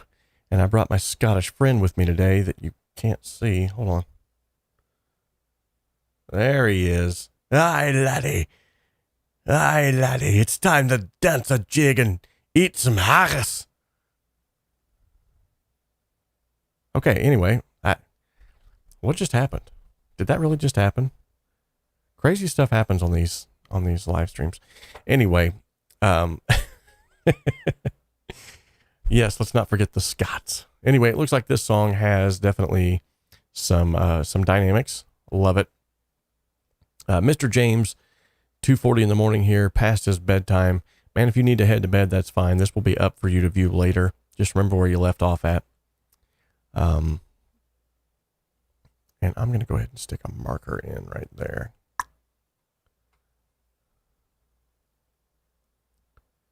Okay, that will help me to remember where that's at. All right, here we go. Let's take a listen to this. I guarantee it's going to be stellar. I'm not going to turn on the L2 unless I absolutely need it. Okay, I'm turning it on.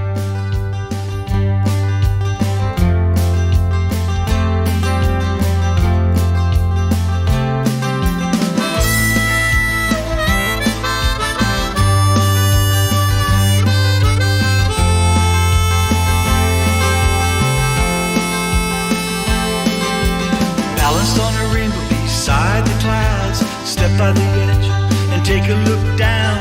See the people running through their day, panic face frightened but they have to stay. Ants in a colony not doing very well, every day's the same, it's easy to tell. They gotta keep moving so they keep on the smile, and every minute lived is a spinning turnstile. See them, free them, the wind at the window is the path to take, so open it wide, it's your choice to make.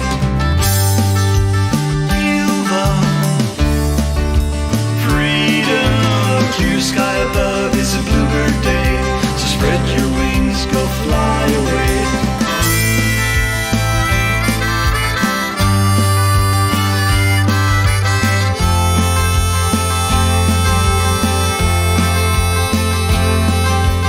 Look at the dogs and the cats they chase, climb up a tree, a nice safe place.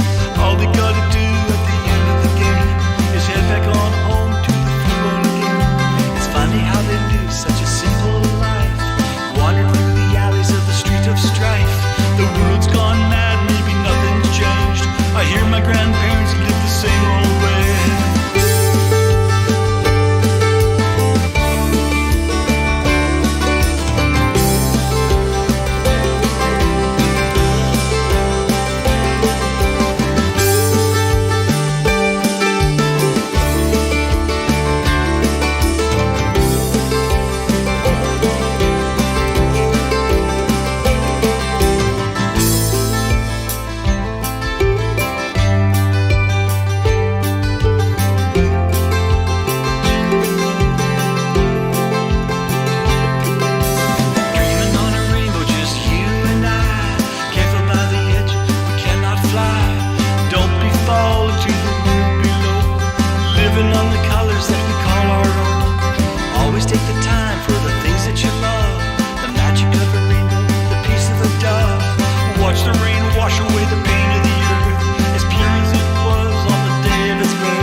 Great song, guys. That's an amazing collaboration between the two. I did forget to read the backstory because I was over here dancing a jig with I don't think I've ever given this guy an official name. I think I'm going to call him Haggis. I was over here dancing a jig with Haggis, my Lego guy. I think I got him from Scottish Fest.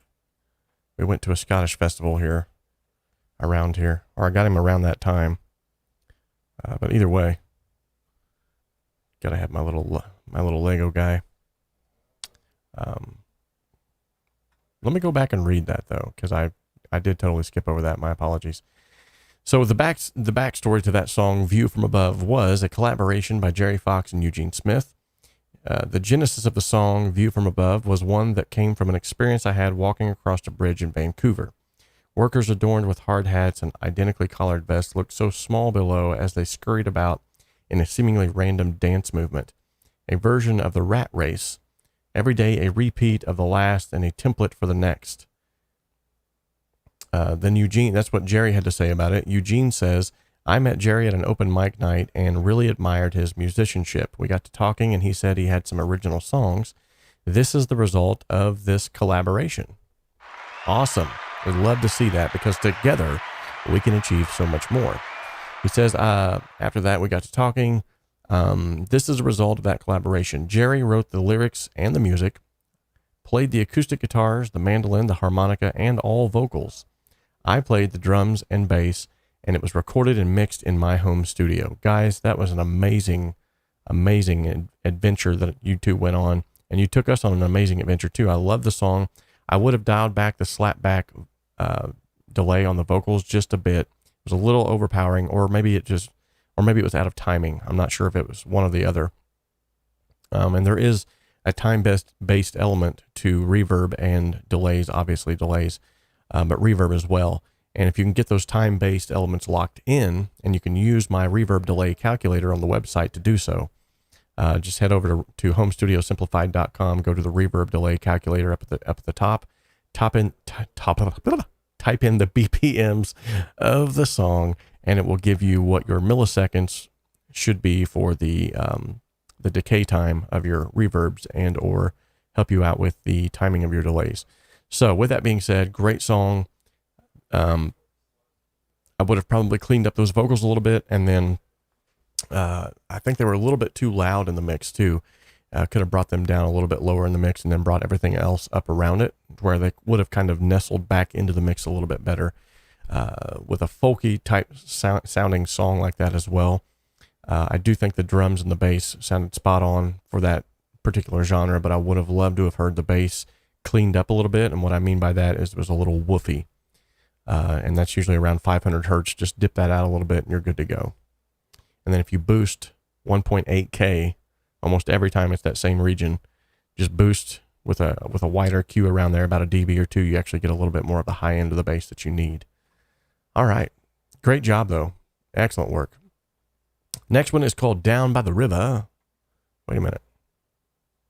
Oh, I tried to skip one. Sorry about that. Yeah, next is called "Down by the River." This is by John Wallace, who happens to be in the chat. Good to see you, John. He says, "I wrote and produced this using Logic Pro X. It's the Southern rock style instrumental I wrote one day while sitting around fiddling on my guitar." Sweet. Let's take a listen to it. Ooh, beautiful. I love a good acoustic guitar.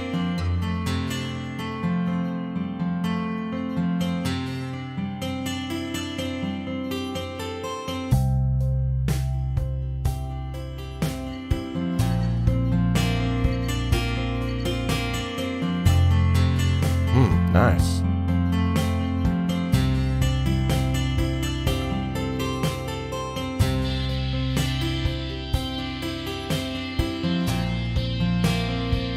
This sounds a lot like a song I've heard before.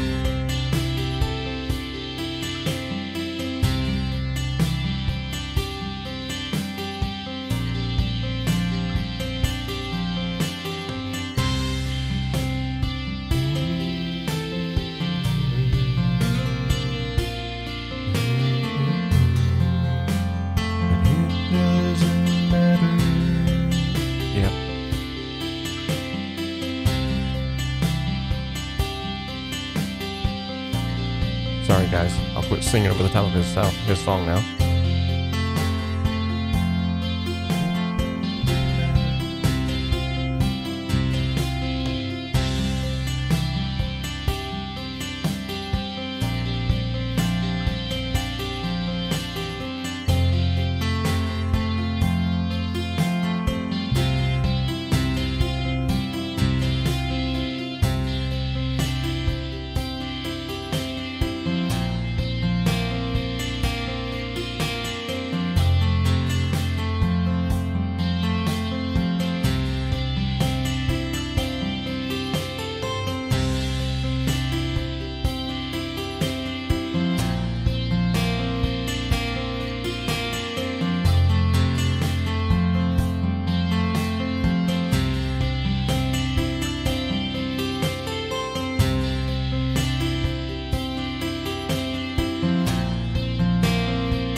All right. Definitely a really cool instrumental tune. I wasn't too keen on the electric guitar tone. I think that could have been, it was a little too tinny, brassy. I don't know. It just sounded too glassy, I think was probably the term I'm looking for. Other than that, though, it had a lot of potential. It really did. The acoustic guitar sound was amazing, very well recorded. It was just a little bit repetitive, so maybe just kind of build off of that and see where it goes. But the song that I was thinking that it was sounding like was the song Bug by Fish. So I normally don't do this on the stream, but I'm going to go ahead and play this real quick so you can kind of hear. So you can hear a commercial. Wait a minute. All right, here we go. Introducing the most All day. I love that song. Someone's saying try 4 Non-Blondes. What's going on? See, I know that song very well.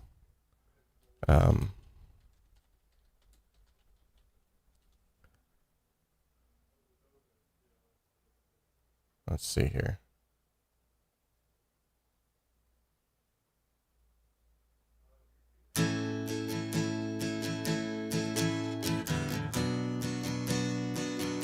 See, I don't know.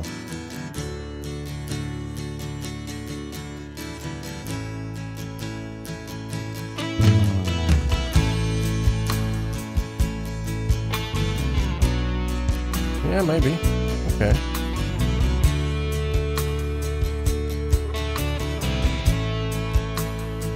Okay, yeah, maybe. Okay. I see it now. All right. Well, anyway. Sweet Child of Mine, Super Mario level 60. What? Okay. Anyway, it is an illusion. Either way, it sounded cool. We liked it, so that's all that matters. Next up is The Ace by Sapphire Stallion. And the backstory to this is artist name, Sapphire Stallion. Short and sweet, to the point. Let's give it a listen. Hey, Sapphire Stallion. I'm the ace.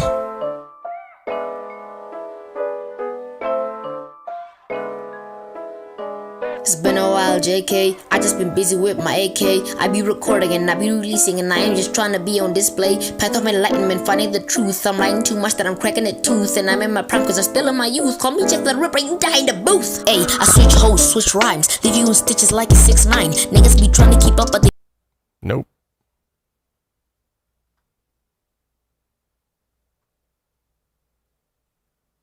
All right, up next is...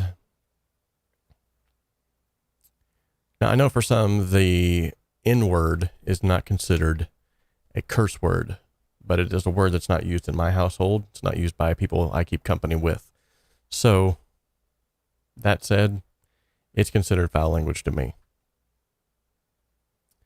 And that's regardless of who's saying it. All right. This is a song by 𝗧𝗵𝗲. Now, he warned me ahead of time. He wrote me an email and said, dude, I've got a book, literally, that I've written for this thing. So,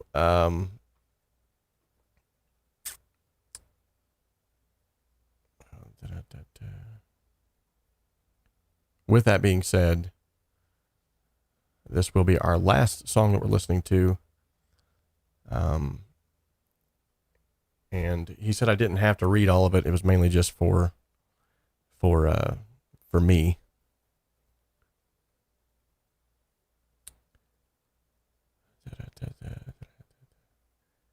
I'm gonna read over it real quickly and kind of give you the synopsis. Okay, he says you don't have to read it for time's sake, but he said, here's the recording specs: a Behringer C2 stereo pair on acoustic guitar, 1 at the 12th fret and 1 at the sound hole. AT2020 for vocals, guitar and vocals recorded together as one take on 2 channels. Oh, very cool. That's rarely ever done anymore, so this could be very cool. And while this is playing, I'm going to listen to it, but I'm also going to be reading this book that he wrote. It's actually not that long, but I don't know if he really wanted this read out loud because it seems kind of personal. So I'm going to go ahead and kind of read over it first here, and then I'll give you the synopsis. But here we go, 𝗧𝗵𝗲.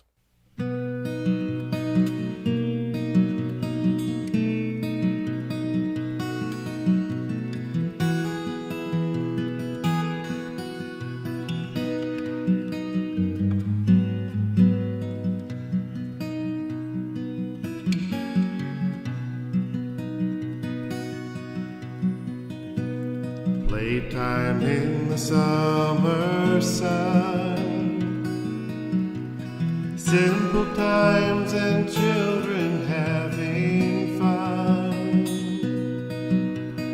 bedtime stories when the day is done. Sleep safely now till morning comes. My, how time goes by so fast. Precious moments all too soon will pass. Making time for memories sure to last. Oh, don't let a single second pass. And now all I need is your smile, just to know all the while that your love safe and secure. What's best for you is all I'm living for. Selfish dreams don't matter anymore. Wow. You stole my heart, and that's for sure.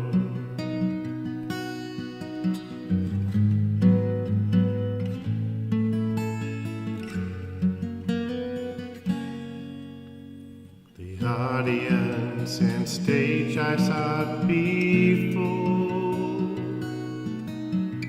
I now realize that it's so much more. Little eyes that watch me day to day. No greater stage I I could have and play. And now all I need is your smile, just to know all the while that your love safe and secure. What's best for you is all I'm living for. Selfish dreams don't matter anymore. Since you stole my heart, that's for sure. You stole my heart, that's for sure.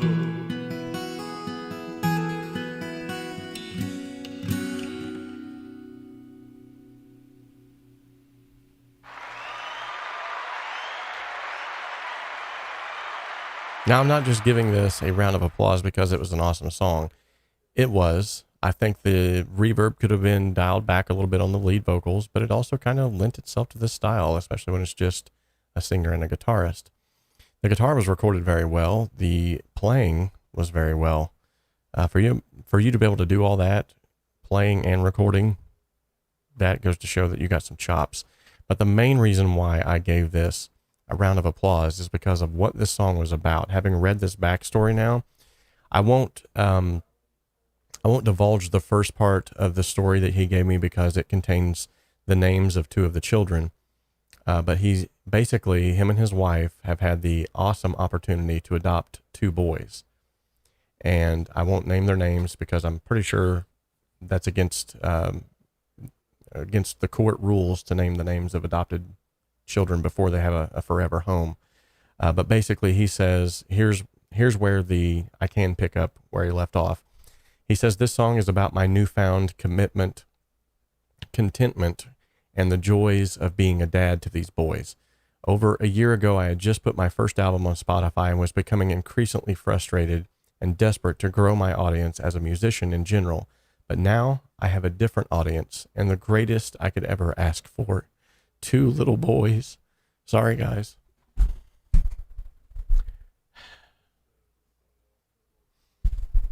All right, I'm going to try to hold it together here, folks. He says, I have the greatest audience I could ever ask for. Two little boys that watch everything I do and every move I make, every word I say, the way I live day to day, which will all influence them, either good or bad. I'm on the most important stage of my life, and I intend to make every note count. Music is less important to me now. Hold on. Let me shrink. It's like, there we go. He says, music is less important to me now, although I'll never stop playing music. I'm simply singing a much different song. To everyone here at Home Studio Simplified, I'll still be listening to the song contests and interviews and hanging out in the group. Just no new music for a while. It's been a lot of fun and a great learning experience. Keep making great music yourselves. I highly recommend the VIP membership. Robert, you've got a great thing going on here. Keep it up, and maybe I'll pop in now and then on the Discord or something and sing some Elvis songs.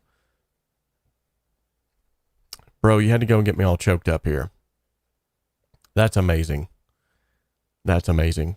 And congratulations to you and your wife. I love the fact that you're doing this for these children because they desperately need it. I'm going to try not to cry here. In this day and age, it seems like the kids are getting left behind more and more, and they need someone like you and your wife to step up and to be that hand of guidance and leadership. You guys are awesome. You and your wife, may God richly bless you for the endeavor that you're putting your hand to. And I'm praying a special blessing over you right now in the name of Jesus, that God would hold your hands and walk you through the valleys as well as up onto the mountaintops. And I'm going to remind you, Joshua. I was thinking mountaintops, thought Jonathan. I'm going to remind you, Joshua, that with every turn, with every fork in the road, with every mountain that you climb, there's always going to be a valley. But I want to remind you, as you move forward in this endeavor in your life, I know you're saying that music is not as important, but music is what's going to help you to get through those valleys. And while you're up on the mountaintop, everything is going to be beautiful. It's going to be awesome. It's going to be just absolutely amazing. But here's the thing. Up on the mountaintop, although it's great and the view from up there is amazing, we all think that we want to dwell there forever. We just want to stay on that mountaintop. But the air on the top of the mountain it's cold. It's stagnant. There's no growth there. So remember, whenever God begins to lead you into the valleys of life, and you have to walk through those lonesome valleys, sometimes seemingly all alone, that your Creator, the maker of your soul, of your body, is with you. And in the valley is where all the growth is. It's where the animals of the forest flock together to come and drink from its streams. It's where the vegetation is, the sustenance for your life. We can pray out of the valley all we want, but it's while we're in those valleys that we learn the most that we could possibly learn. And that's why I know that David wrote, "Yea, though I walk through the valley of the shadow of death, I will fear no evil, for thou art with me." Remember that, because the days that are ahead of you, they're not going to be easy. Raising children is not easy. There's going to be days when you want to help so badly, but you can't. You're going to see them hurting, but you can't do anything about it. You're going to see them go through things that you wish you could have diverted or helped them to get away from. But in the long run, if you just keep praying for them, if you just keep praying for you, God will ultimately lead each and every one of you through that valley. And you're going to see that his hand has been upon you this whole time. So congratulations to you. Thank you so much. And I pray right now that you just have a great day with all of this. And, God is able. He really is. So 𝗧𝗵𝗲, great song. I am saddened to hear that this is going to be the last submission for a little while, but I want to let you know too at the same time that there are going to be times when you're probably going to have time as well. So just keep it up, man. You're going to do great. All right. So did I skip down by the river? I think I did.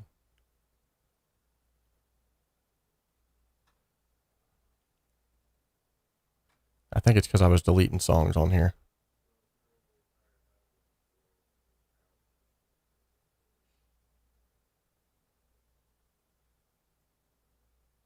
Oh no. Okay, I played it. Okay, good. Anywho, that was the last of our song submissions then for this month. I will be choosing a winner soon. Make sure that you put your make sure that you subscribe to the channel so that you'll be able to see, because normally I post that in the YouTube community tab. This is where I have all of my polls and all of the things that I'm doing. I usually post on the community tab. It's much like a Facebook group or a Facebook post. It's just a way for you to click over there and see kind of what's going on in the community. But thank you guys so much for tuning in today. I'm sorry for getting all emotional. You know what? I'm not sorry. I'm not sorry for getting all emotional. I like to cry.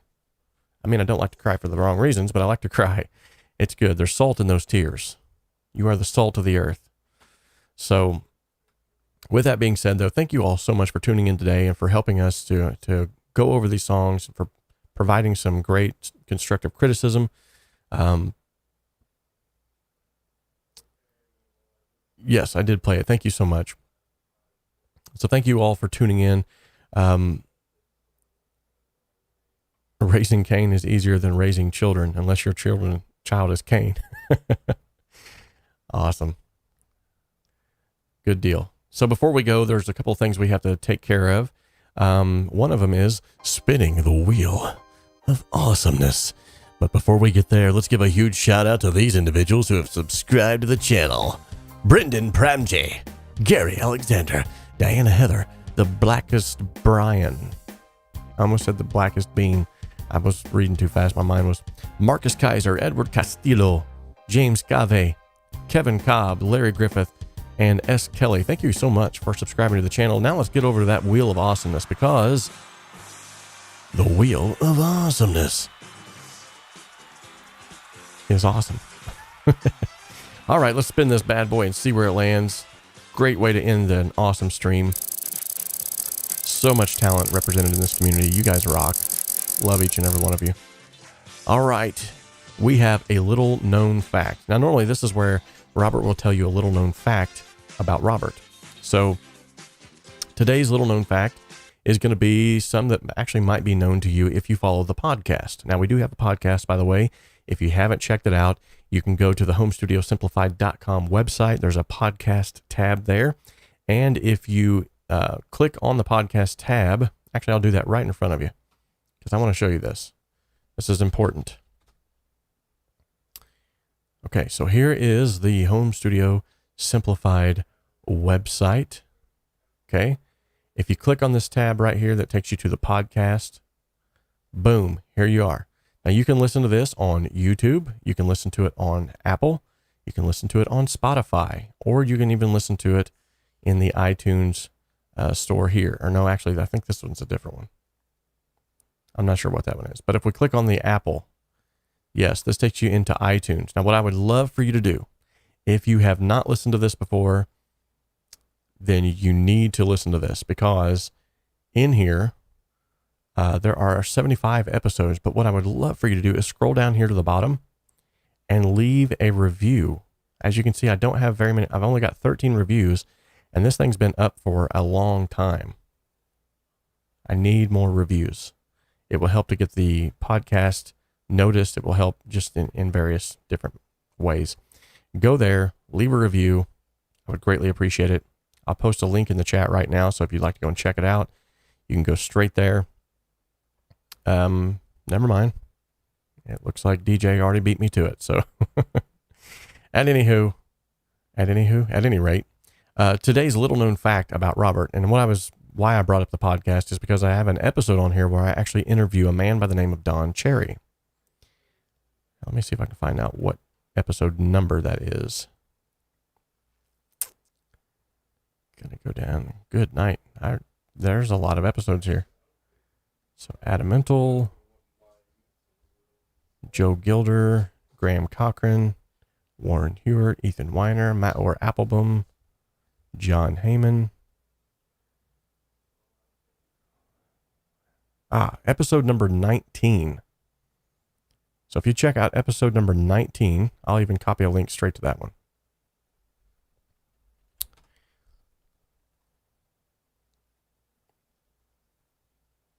Okay, so if you go to episode number 19, and this doesn't have to be in Apple, this is anywhere on my podcast app, on the website, wherever it might be. If you go to episode 19, I interviewed 𝗏𝗏. Now, this is a little known fact about this channel, something I don't really broadcast because I don't feel the need to do so.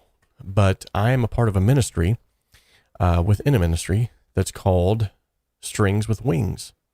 And so in Strings with Wings, what we do is, and I'll just tell you the whole backstory, okay? We got time. We're just hanging.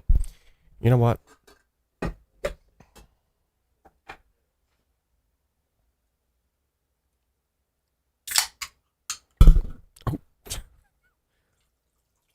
We're just hanging, you know?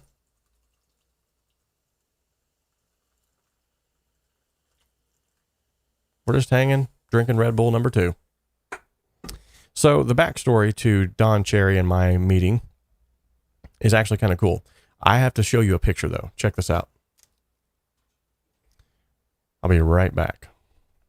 And I'll leave you with this while I'm gone. Just be right back. Today's video is sponsored in part by the 𝗏𝗏 Academy.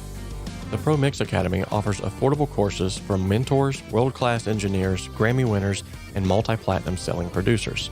And with the resources available on the 𝗏𝗏 Academy, you can learn how to create radio-ready mixes from the comfort of your own home studio. Most of the courses also offer multi-tracks that you can then add to your portfolio and begin to build out your business. Follow the link in the description of this video to head on over to the 𝗏𝗏 Academy today and start learning the skills that are needed to take your hobby or your business to the next level. Brought to you by Red Bull. I am not sponsored as of yet. So with that being said, here's the picture I wanted to show you. Check this out. This is an Epiphone acoustic electric. As you can see, it's in a lovely green shade of color. And here's another picture of it in a sepia tone.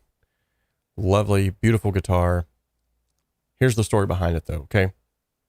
So, when most of you have already heard my testimony, if you haven't, I'd love to sometime share that testimony with you guys. But essentially, from the time I was 13 until the time I was 21, I was heavily steeped in drug addiction, black magic,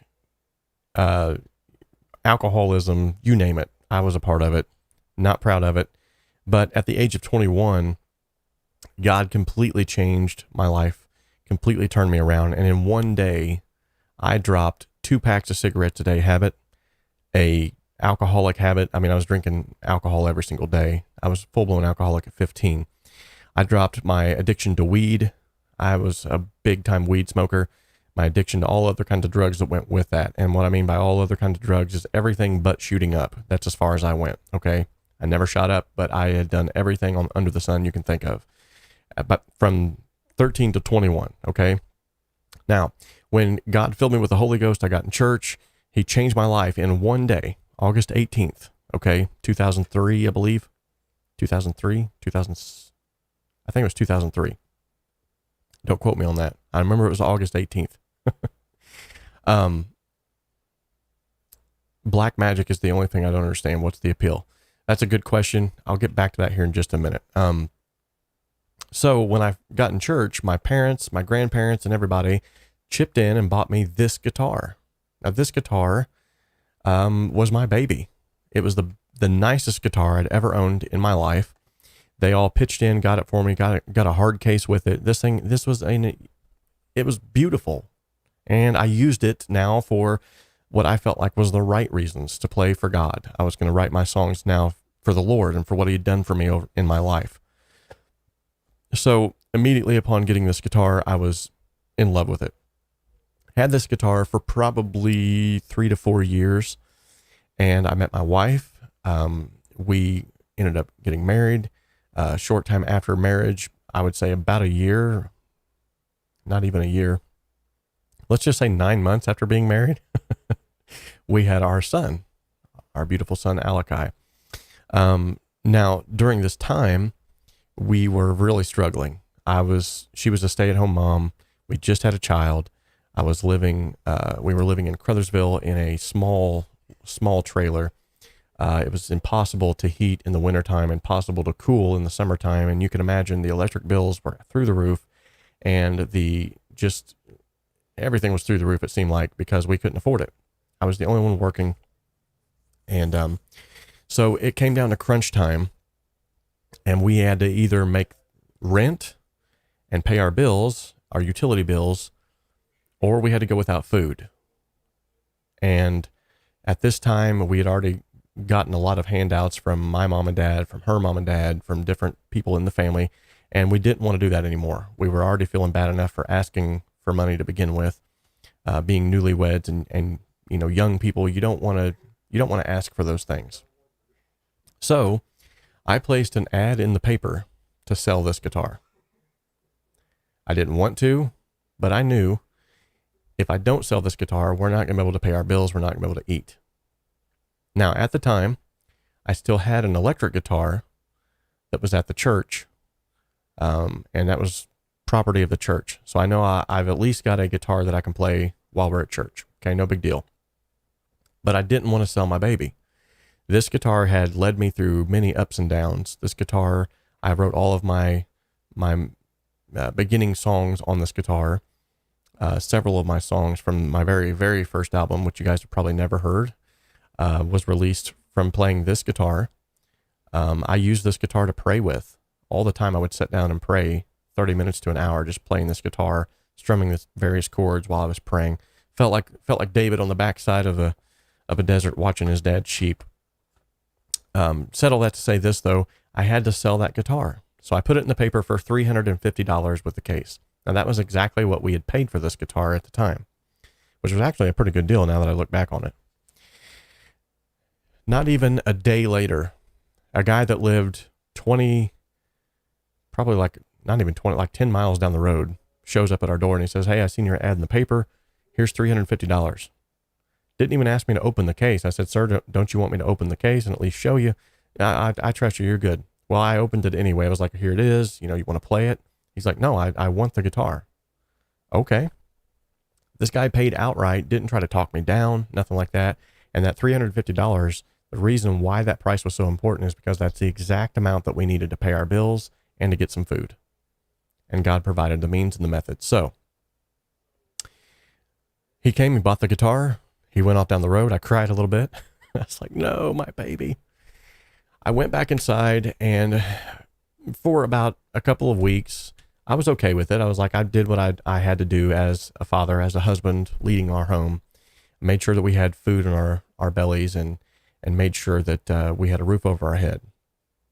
Now, something had happened during this time. I realized just how much I needed that guitar. Like, I loved having that guitar around to pick up and to play. You had a rough day at work, and come home and play that guitar, and it was like everything was just dissipated. My personal prayer time was I still had personal prayer time, but it was not the same without my guitar, you know? And not to mention just the factor that was factored in here, that this was like my baby. I mean, this guitar was like it was my rebirthday present. So it had a lot of sentimental value. So I got my face into the back of the couch one night while I was praying, and I said, "God, if you will put another guitar in my hands, you know that I'll use it for your glory." I prayed that prayer just in passing. Didn't really think too much of it. There wasn't lightning and thunder and, you know, fire from heaven falling. But I meant it from the bottom of my heart. I meant it with tears, you know, soaking the back of the couch. I meant to pray that prayer. I got up from the couch and went about my day. And literally 1 to 2 days later, we went on a Walmart run at 10 o'clock at night, basically just to put our son in his car seat in the back of the car so that he would go to sleep, because he had horrible colic, and no matter how much you burped him and he would still cry. But as soon as he got in the car, he was out like a light. So we put him in the car to take a trip to Walmart. We had to pick up some diapers and various things anyway, so why not? As I'm walking into Walmart, a guy that I've known, a mutual friend of mine now for quite some time, his name is 𝗏, met me at the door, and he said, "Hey, what's going on?" We had a stroke up, you know, a little bit of a conversation. I said, "Man, I'm here. I'm boohooing on his shoulder." I was like, "Man, I just had to sell my guitar and really miss it." And he said, "Oh yeah, I just had to sell one of mine too. It was a clear acrylic electric." And I was like, "Yeah, but this one, you know, that's my baby." And to which he handed me a card. He said, "I don't even know if do I have my wallet? I don't have my wallet. I still have the card." He said, "I don't even know if this guy is real. If I had my wallet on me, I'd show you guys the card." He said, "I don't even know if this guy is real, but his name is Don Cherry. He lives in Greenwood, Indiana, and he has a ministry called Strings with Wings. He gives guitars to people who can't afford them, that are going to use them for God." And he was like, "I don't know if this guy is real. If you want the card, you can have it." And I snatched it out of his hand. I was like, "Whoosh, give me that. If you're not going to believe it, by golly, I will." So I took the card. I called the guy up the next day. I prayed about it. I was like, "Lord, I don't know what I'm getting into. This don't even sound right. It doesn't sound right at all. But I want to know for sure that, you know, if this is real, then I want to do this." So, he, answered the phone. And "Hey, this is Don." I was like, "Well, that's a plus, you know, at least the guy is real." So, I got on the phone with him. We ended up talking for quite some time. And he said, "You know, Robert, if I give you a guitar, are you going to have to sell it again? Are you going to sell the guitar that I give you?" And I told him, I said, "Don, if you give me a guitar, it's not going to be you giving me the guitar, because I've prayed about this, and I'm going to be under the impression that it's God using you to give me that guitar. So I would almost be like giving away a blessing that God tried to give me. So no, if you give me a guitar, I'm not selling it this time. I can't." And so he was like, "Okay, good answer." he said, I want you to come up to Greenwood, and we're going to try to find you a guitar. And I thought, try to find me a guitar. Okay. Needless to say, I drove up there. My wife went with me. She was terrified. She said, there's no way this can't be real. This is a scam. The guy's going to end up locking us in his basement. We're going to end up his bodies in his trunk or something. I mean, you name it. My wife was being a little bit over dramatic, but you got to be careful these days. So, needless to say, we drove down to Greenwood, or up to Greenwood rather.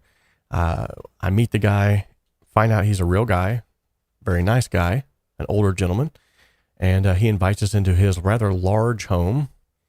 I was like, okay. We go inside. It's very welcoming, very warming. And I was just taken back by just the amount of love that was just emanating from him and his wife both. And so we got to talking, and he said, well, I'd like for you to come upstairs with me, so that you can pick your guitar out, and you and your wife can, or your wife can sit here and talk to my wife, or if she wants to come up, she can too. And I looked at her, and still she was scared to death, but she said, okay, I'll go upstairs with you. And she walked in, we went upstairs, we walked into this room. I'm trying to find a picture of it right now, because I think I've got somewhere on here, I'm almost positive I've got a picture of this room from years ago. And if not, I got one that I can show you that'll kind of give you a glimpse into what I'm talking about. Let's see. I feel like I'm getting close to it.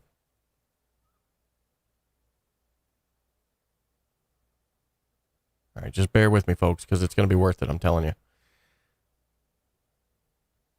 But yeah, during this time, he's asking me, what kind of music do you like to play? I told him I'm really more of an acoustic guy, which back then I really was. Now I'm probably more leaning into the electric. I mean, I like them both, don't get me wrong, but I'm more of an electric guy now than I was. So he's kind of getting a feel for what kind of a guitar would fit me. And he said, so do you like acoustic electric? Are you going to need to be able to play this at church? Are you going to, and I said, yeah. And so I was like, man, he's asking a lot of questions. Like, does he have a specific guitar in mind, or does he already have one, or what's going on here? So if this would load any faster, I could probably get to the picture sooner. I'm almost positive I saved the picture though. It's just a matter of trying to find it through all my Facebook madness here.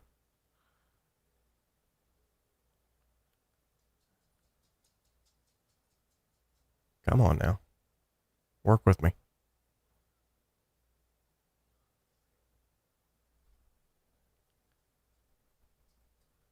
Yeah, I'm definitely getting closer. Oh, I might even have the secondary part of this story, the picture on that too.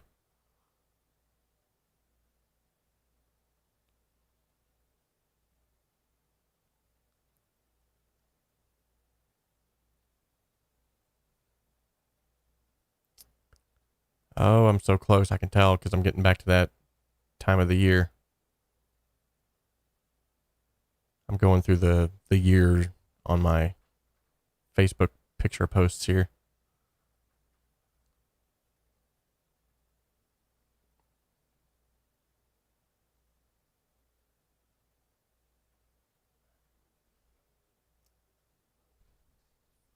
Now I know for sure because there's a picture of my son when he was at that age. Come on. So close, I can feel it.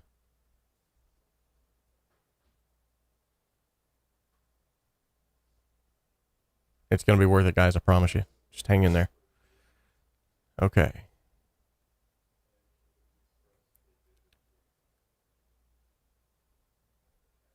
Oh my goodness, I didn't realize how many pictures I've put on my Facebook.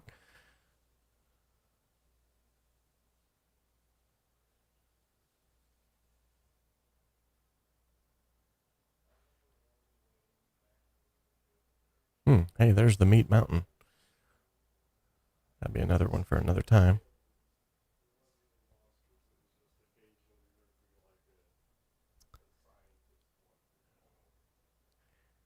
Well, sorry guys, I'm going literally through like 17,000 pictures right now, and they're slowly loading because of everything my computer's going through right now.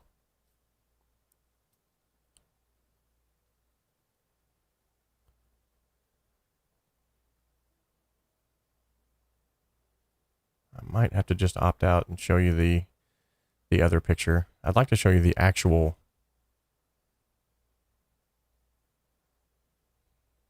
picture from the day that I actually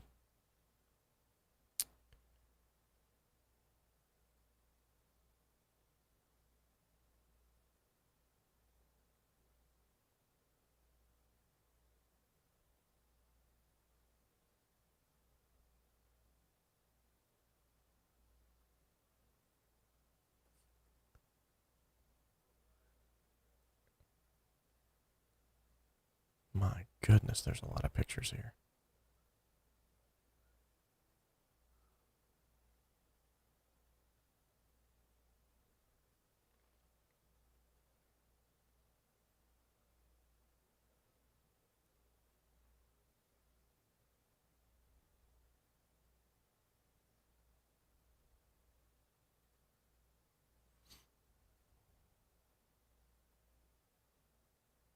Hey, I remember that. I remember that. That was cool.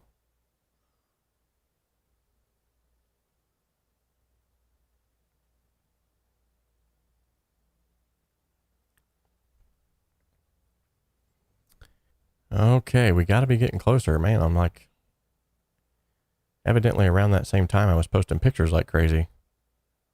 Guess I didn't have anything else better to do with my life.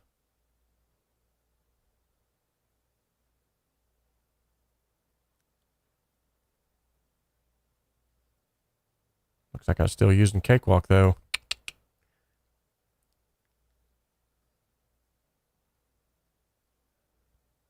Oh, come on.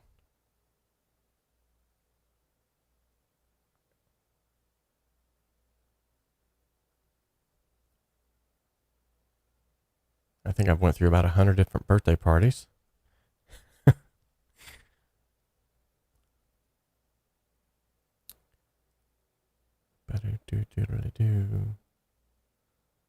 Ooh, yeah, I remember that guitar.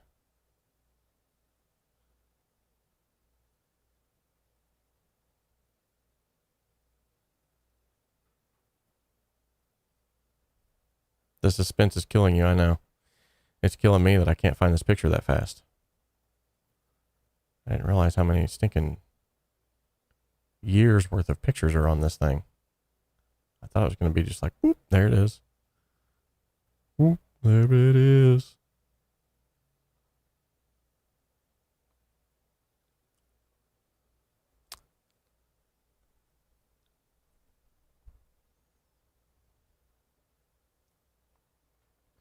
Okay, there's Dawn. There I am with Dawn.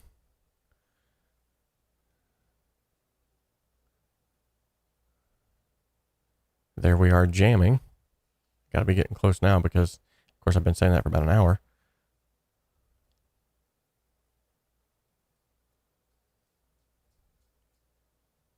They just keep going.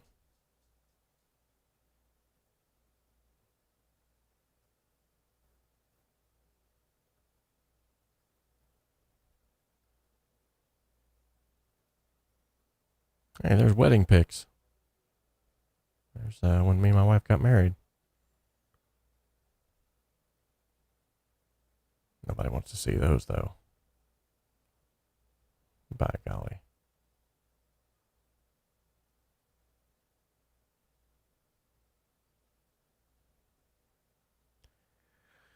Holy smoking Joe Willies, where is it?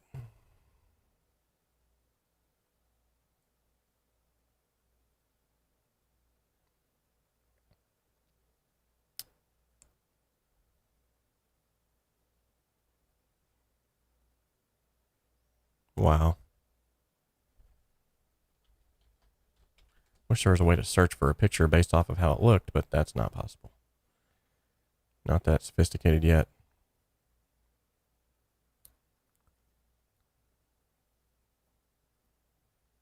Maybe I put it on Instagram. That'd be even faster.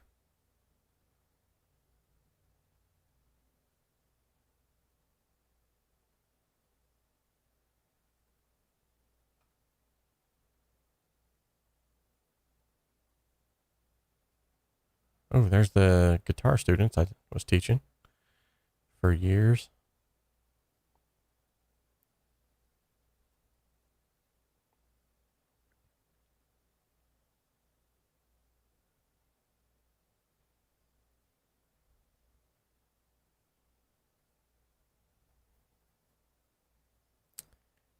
I'm gonna find this picture.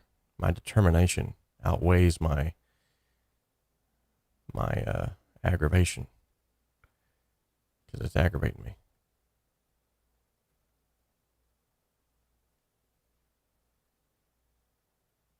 Oh, no. I thought that was it.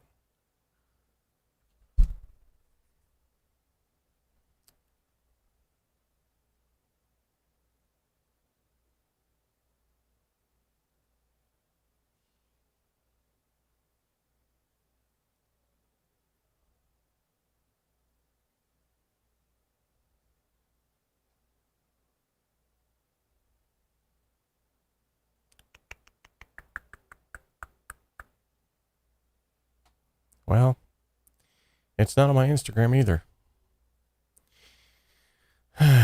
Okay.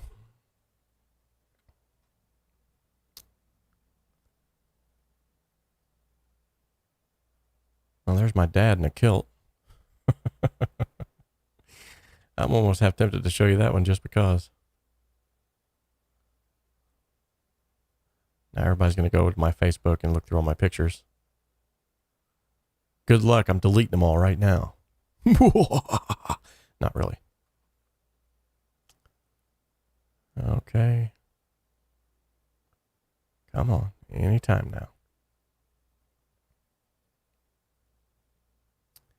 I know for a fact it's on Facebook.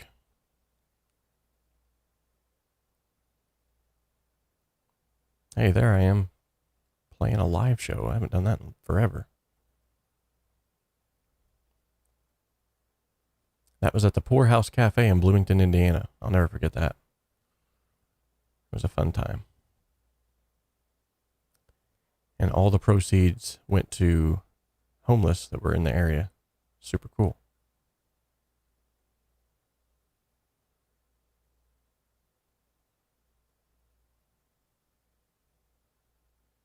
Okay, there's glamour shots of me and my wife.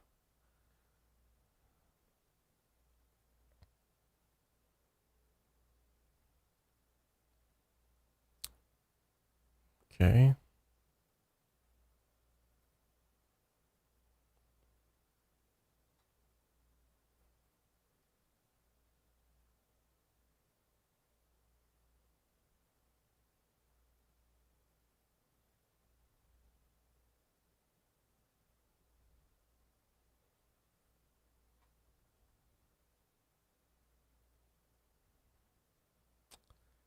Well, thought I was going to get lucky there for a minute. It looked like it was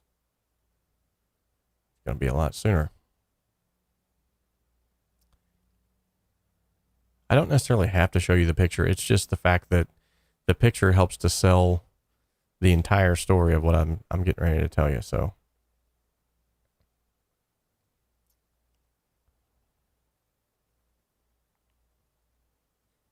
because every time I've ever showed the picture to people, they're like, what?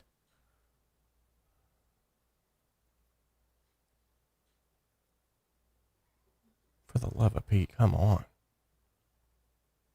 What is going on here? Can we sort these by date?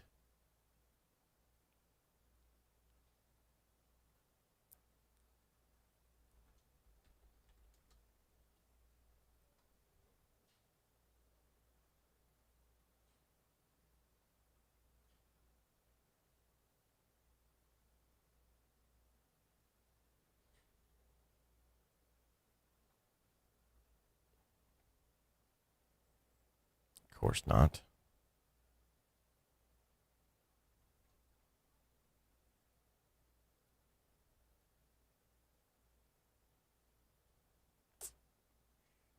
Well, anywho. I'll just show you this one because it's evidently, it'd take me forever to think and find it. Let me just go back to here.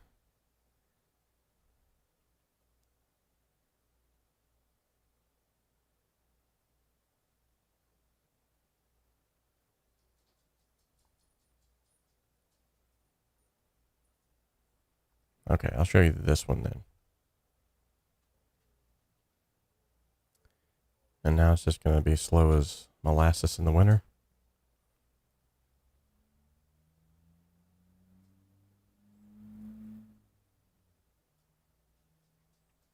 All right, this one's just going to have to do, I guess.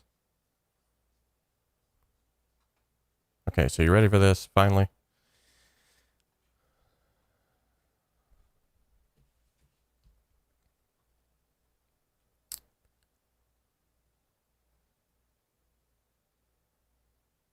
Okay, so just to give you a quick backstory here, again, I had my baby guitar I had to sell. Ended up meeting this guy at Walmart. He's like, hey, this guy gives guitars away. I'm like, there's no way. That's insane. People don't do that these days. Go down to meet Don, and he brings me into a room that's like a quarter of the size of this, but these guitars are stacked up on top of each other, neck to neck, all the way into the room. You've only got like a little bitty aisle of walk space that you can actually get in there. Literally, I would say there were probably anywhere from 100 to 200 guitars in that room. And he's like, okay, I want you to pick out an acoustic. Now the picture that we're looking at, all of these are guitars that he bought, fixed up, put strings on, and had sent them overseas to a missionary family. That's why it's called Strings with Wings. So literally this guy, Don, what he does is he gets these guitars, he buys them on Amazon on pallets, or he goes to yard sales or any place and every place that he can find them, a good deal on a guitar. He'll buy the guitar, he'll fix it up, repair it if it needs repaired, put new strings on it, and then he gives them away. Okay? That's why it's called Strings with Wings. Now here he is in his uniform, his scrubs, and this is his home. This is the living room where we were all sitting in, where we were having the conversations. So this here is the second time that I made it back to his house. So the first time, we were talking, he leads me into this room. He says, here, I want you to pick out a guitar. I'm like, okay, cool. So we go downstairs into this living room of his house. He helps me to fix the guitar up, puts strings on it, says, all right, you now have an acoustic guitar. It's yours for free. And I was like, you got to be kidding me. No strings attached. No strings attached. And he says, yes, it's yours. God wanted me to bless you with this. Okay, cool. I'm getting ready to leave. And he says, hold on a minute. He says, did you have an electric guitar at one point in time too? Now, see, he had no clue about that. I never told him about that, but I did have an electric guitar, but because I was more into acoustic, I ended up selling that electric guitar for like $25. It wasn't for the money. We needed a little bit of money, but I didn't want to rake somebody over the coals. I could have sold it for $150 to $200, but I sold it to a good friend of mine that I was going to church with that wanted to learn. I sold it to him for $25. Okay. He had no idea that I used to have an electric. So he said, did you used to have an electric as well? And I said, actually, yes, I did. And he said, so you play electric too? Yes, sir, I do. I play electric at church, but I told him, I said, but I have a guitar at church that's, perfectly fine. And he goes, no, I think God wants me to restore your electric guitar too. I said, you've got to be kidding me. So I wish I could find the pictures, guys, because there's a whole story that could be told here. Okay. I need to just put all the pictures together and tell the story is what I need to do sometime. So essentially, he gave me the guitars. I'm walking out now with 2 guitars, an amplifier, a cord, 2 cables, cases for both of the guitars. My trunk was loaded down with all of this. And he's like, all right, well, God bless. We'll see you again some other time. And I'm like, that's it? Yeah. So because I acted in faith, took that card and said, I will believe that guy's real. I made a prayer. I want to see that prayer come to fruition. I took that card, drove down there. The guy replaced both of my guitars. And I sent you, oh, okay, let me check it. Maybe Mob the Gamers found it. No, unfortunately, that's a picture of Guitar City or Guitar Center. I wish I could say that was his room, but I'm sure he says he would tell you that he wish that was his room, but it's not. It was much smaller and a lot more guitars crammed in onto each other. I'll find the pictures, I guarantee you, and I'll put it all together. But all that takes place, and I could have picked, out of all the guitars that he had in that room, he had some high priced guitars. I picked a little thin line Sakura guitar. It wasn't much at all. He was like, are you sure that's the guitar you want? I said, yeah, that's it. And he goes, okay. Normally most people, when they come in here, they pick the most expensive guitar. I said, I just want one that plays good, that feels good in my hands. I'm not here to take your most expensive guitar. So immediately he started to see like, okay, this guy isn't like other people. He's not just here for, free stuff. Well, I went back. I had an electric now, a Washburn electric guitar. It was very nice, like a burgundy color. And I had this acoustic guitar. I go back home. I'm on cloud 9, man. I'm like, I've got a guitar again. Yes. I go to church and I start playing my electric guitar now that I have at church. And this little girl comes up to me about a week later after service, tears just streaming down her face. And she's like, I want to learn how to play guitar like you do. And, I was like, well, honey, okay. I said, do you have a guitar? And she said, yeah, I'll bring it tonight. And that was during the morning service. And, so she comes back that night. She brings in this first act guitar. The neck was warped. It was missing frets. The headstock had a thin line crack on it. I mean, it was not playable. It was getting ready to become trash. I mean, it was already pretty much trash, but you could still kind of pluck around on it. She said, can you tune this up for me? And I said, honey, that guitar is not going to play. It's not going to play well. And it's definitely not a good guitar for you to start on. And so she said, well, okay, that's all we can afford. Without even thinking, I spun around on my heels, knowing that the church still owned a guitar that I could use. And I took that electric guitar that had just been given to me and I handed it to her. And I said, here, I want you to have this. I have an amplifier at the house. I'm going to bring you or you can stop by and get it after church. And she was just, her face lit up. You're kidding me. I said, nope, I want you to have this. God gave it to me. I feel like, and I want to bless you with it. And I was on cloud 9 again. And then I got to thinking, I'm like, I just gave away a Washburn guitar, nice guitar, to a very first time beginner. I better call Don. So I called him back and I said, Don, listen, I got something to tell you. And he goes, oh no. He said, did you sell the guitars? I said, no, it's worse. He goes, how could it be worse than that? And I said, well, I still have my acoustic. I love my acoustic. Thank you so much. But the electric. He goes, what happened? Did it get stolen? I said, no, it's worse than that. He said, what are you talking about? I said, this little girl came up to me after church. She was bawling her eyes out. She wanted to learn how to play guitar, and she doesn't have a guitar. The one that she does have, I gave him the whole backstory. I said, I gave her the guitar that you just gave me. There was this moment of silence, and I thought, he is so mad at me right now.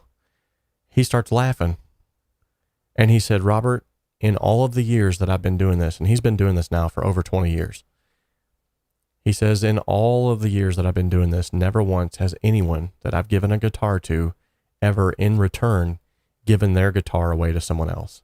You're the first time that's ever happened. I want you to come back and get another electric guitar. I said, are you sure? And he goes, yes. Going forward, though, if you ever give a guitar of mine away to somebody else, make sure that you're matching the seed with the soil. I said, what do you mean? He goes, you don't give a Washburn guitar to a beginner. You give them a first act, or you give them a Yamaha, or you give them something lower end. You don't give them a nice guitar. I was like, okay, I got you. I said, well, I don't necessarily need the electric. So if he goes, no, I want you to come back and get another one. So I go back down there about a week later. My wife now isn't quite as scared. I walk in the house and he has all the lights down low. I walk in, he's praying. He says, Robert, I am still just taken back by the fact that you gave that guitar away. He said, I want you to pray about this, but I want you to partner with me. He said, my hands and feet can only go so far, and I can only give these guitars away to so many people, but I need someone to be an extension of me. I know that you're still in the same state, but you're farther away than I am. You can reach more people than I can reach. If I show you how to fix these guitars. Now, he's not a luthier by any means, but the guy can fix any guitar, it seems like. Broken headstocks, warped bridges, you name it. The guy has showed me how to fix a lot of things. Basically, if you'll let me mentor you, show you how to fix broken guitars, show you how to fix broken things, repair them, I'll provide the guitars, you do the repairs after I teach you how to do it. It'll build your chops up on how to do it. And then you can take guitars with you to go back to your city and give them away to people that have similar stories, that need to worship God, but don't have the opportunity to do so. I was like, you've got to be kidding me. Now, at first, my first inclination was, yes, just jump on that. That's a no-brainer.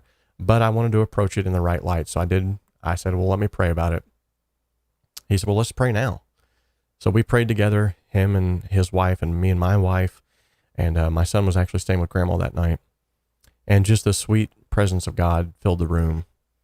And he was like, okay, I think you have your answer. And I looked up with tears in my eyes and I said, Don, I want to help you. I want other people to feel what I felt whenever I received that guitar. I want to see the looks on their faces whenever they get a guitar with nothing attached to it, just out of love. And he was like, that's what I wanted to hear. So he said, I'm going to load you down with 6 guitars. He gave me 3 acoustics, 3 electrics, sent me back to my hometown after we sat there for about 2 hours of him showing me how to fix them, how to tune them up, how to intonate them, some various different problems that were with them. And every time I would come back to pick up more guitars, he would always present me with a guitar that he had bought that had electronics issues, or this one has a split neck, or this one has this happened with it. And each time it was like a more difficult problem. And he would show me how to fix that problem. And then he would say, okay, now that you have the knowledge, go back and, so we've been working in cahoots now for years. In fact, it's been a long time since I've actually called him up and picked up any guitars. And it's really been on my heart here lately to do so again, because there's some young people at our church that I feel like need them. And in the process of doing all that, that picture that I just showed you right here, this was my first pickup. This was my second pickup, I think. Yeah, it was my second pickup. So this is the second time after I'd been back. I already given away 6 guitars. This time I was giving away this keyboard in the background. You can see here, this electric, this acoustic here, which was, man, it was in bad shape. This electric was actually mine, the one that he'd given me for becoming a part of the ministry. He said, I just want to give this to you. This is yours. This one here, he ended up giving to my son. And then these 2 here, were also to be given away. So I had all this stuff here that he was just giving me. Go back to your hometown, give it away. I was like, wow, okay, this is cool. This is a guitar where he showed me how to put the electronics in the guitar. We spent a whole afternoon where he showed me how to drill into the side of the guitar, put the electronics in there, how to make them acoustic electrics. And this is me and my daughter. This is me and my son and my daughter. This is me fishing with my son. This is me wearing balloon animals on my head. This is me with a cowboy hat. Anyway, with all that being said, it's been a crazy roller coaster, but because of that, we've had a ton of great opportunities to bless people and to bless their lives with instruments, and it's called Strings with Wings. So in the process, we've given away instruments to probably now, I would say at least over 100 people have received instruments at the hands of myself here in the local area. I've lost count. I'm sure he's lost count for Don. He's probably taken back, good night, thousands of guitars and keyboards and things have been given away by him. In fact, the most recent guitar deposit, I think I should be able to find that one fairly simply. For those of you who are still sticking around, you're awesome. If you need to go, that's fine. I'm just rambling now anyway. I've kind of told the story, but basically just letting you guys know I'm a part of a ministry called Strings with Wings, and that's one of your little known facts today that we're getting into.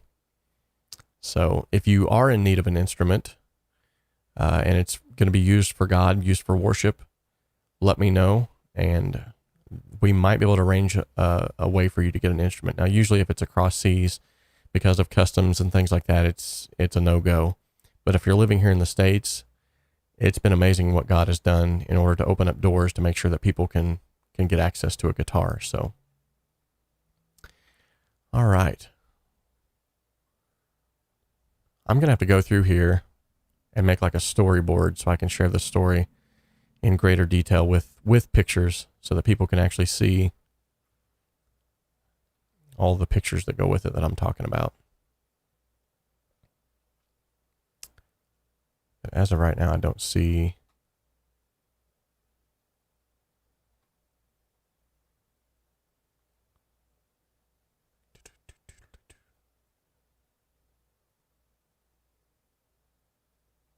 Yeah, I don't see him. I wonder if it's on my wife's.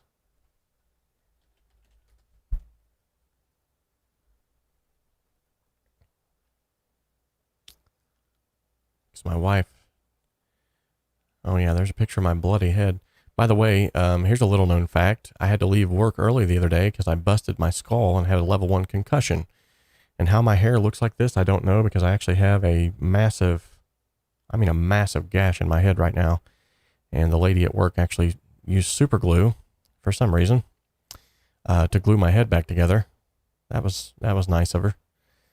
So I have this massive mound of super glue in my head now. I thought at some point in time she reposted a picture from a time that we were able to bless a church in Edinburgh.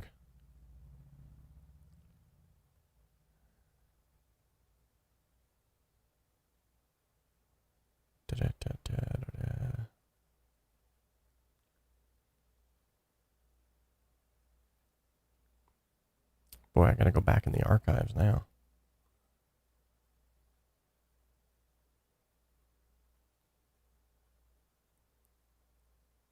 I never thought about this. It might be easier to find pictures on her page than it would be mine. No, it was not Gorilla Glue. It was industrial strength medical super glue, basically. Stinking. At the time, I was just like, yeah, stop the bleeding. And then after it was all said and done, I'm like, why did I just have her put super glue in my hair? Oh, man. I do some of the craziest things sometimes. I didn't get knocked out, though. That's a good thing. I could have got knocked out and hit the floor, but I didn't. Well, anywho, I don't think I'm going to be able to find it on her page either.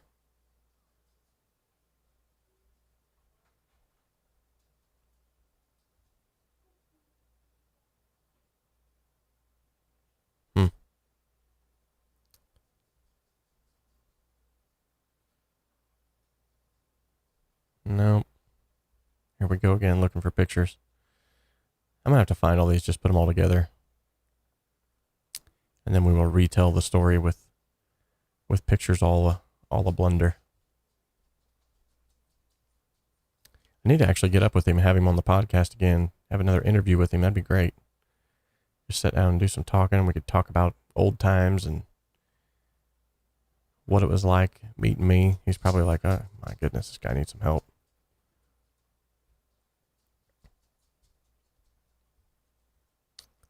Yeah. Yeah, I can't find it. We just did that stuff. Like, you think the pictures would be right here.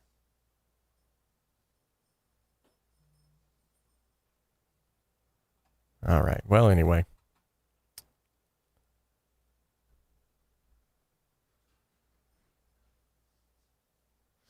Okay, I'm going to go ahead and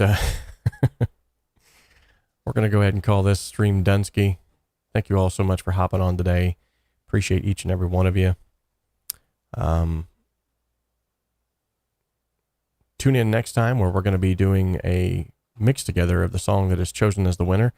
Make sure that you've subscribed to the channel so you know who I have chosen as the winner. And until next time, I'm just going to keep looking through these pictures, I guess.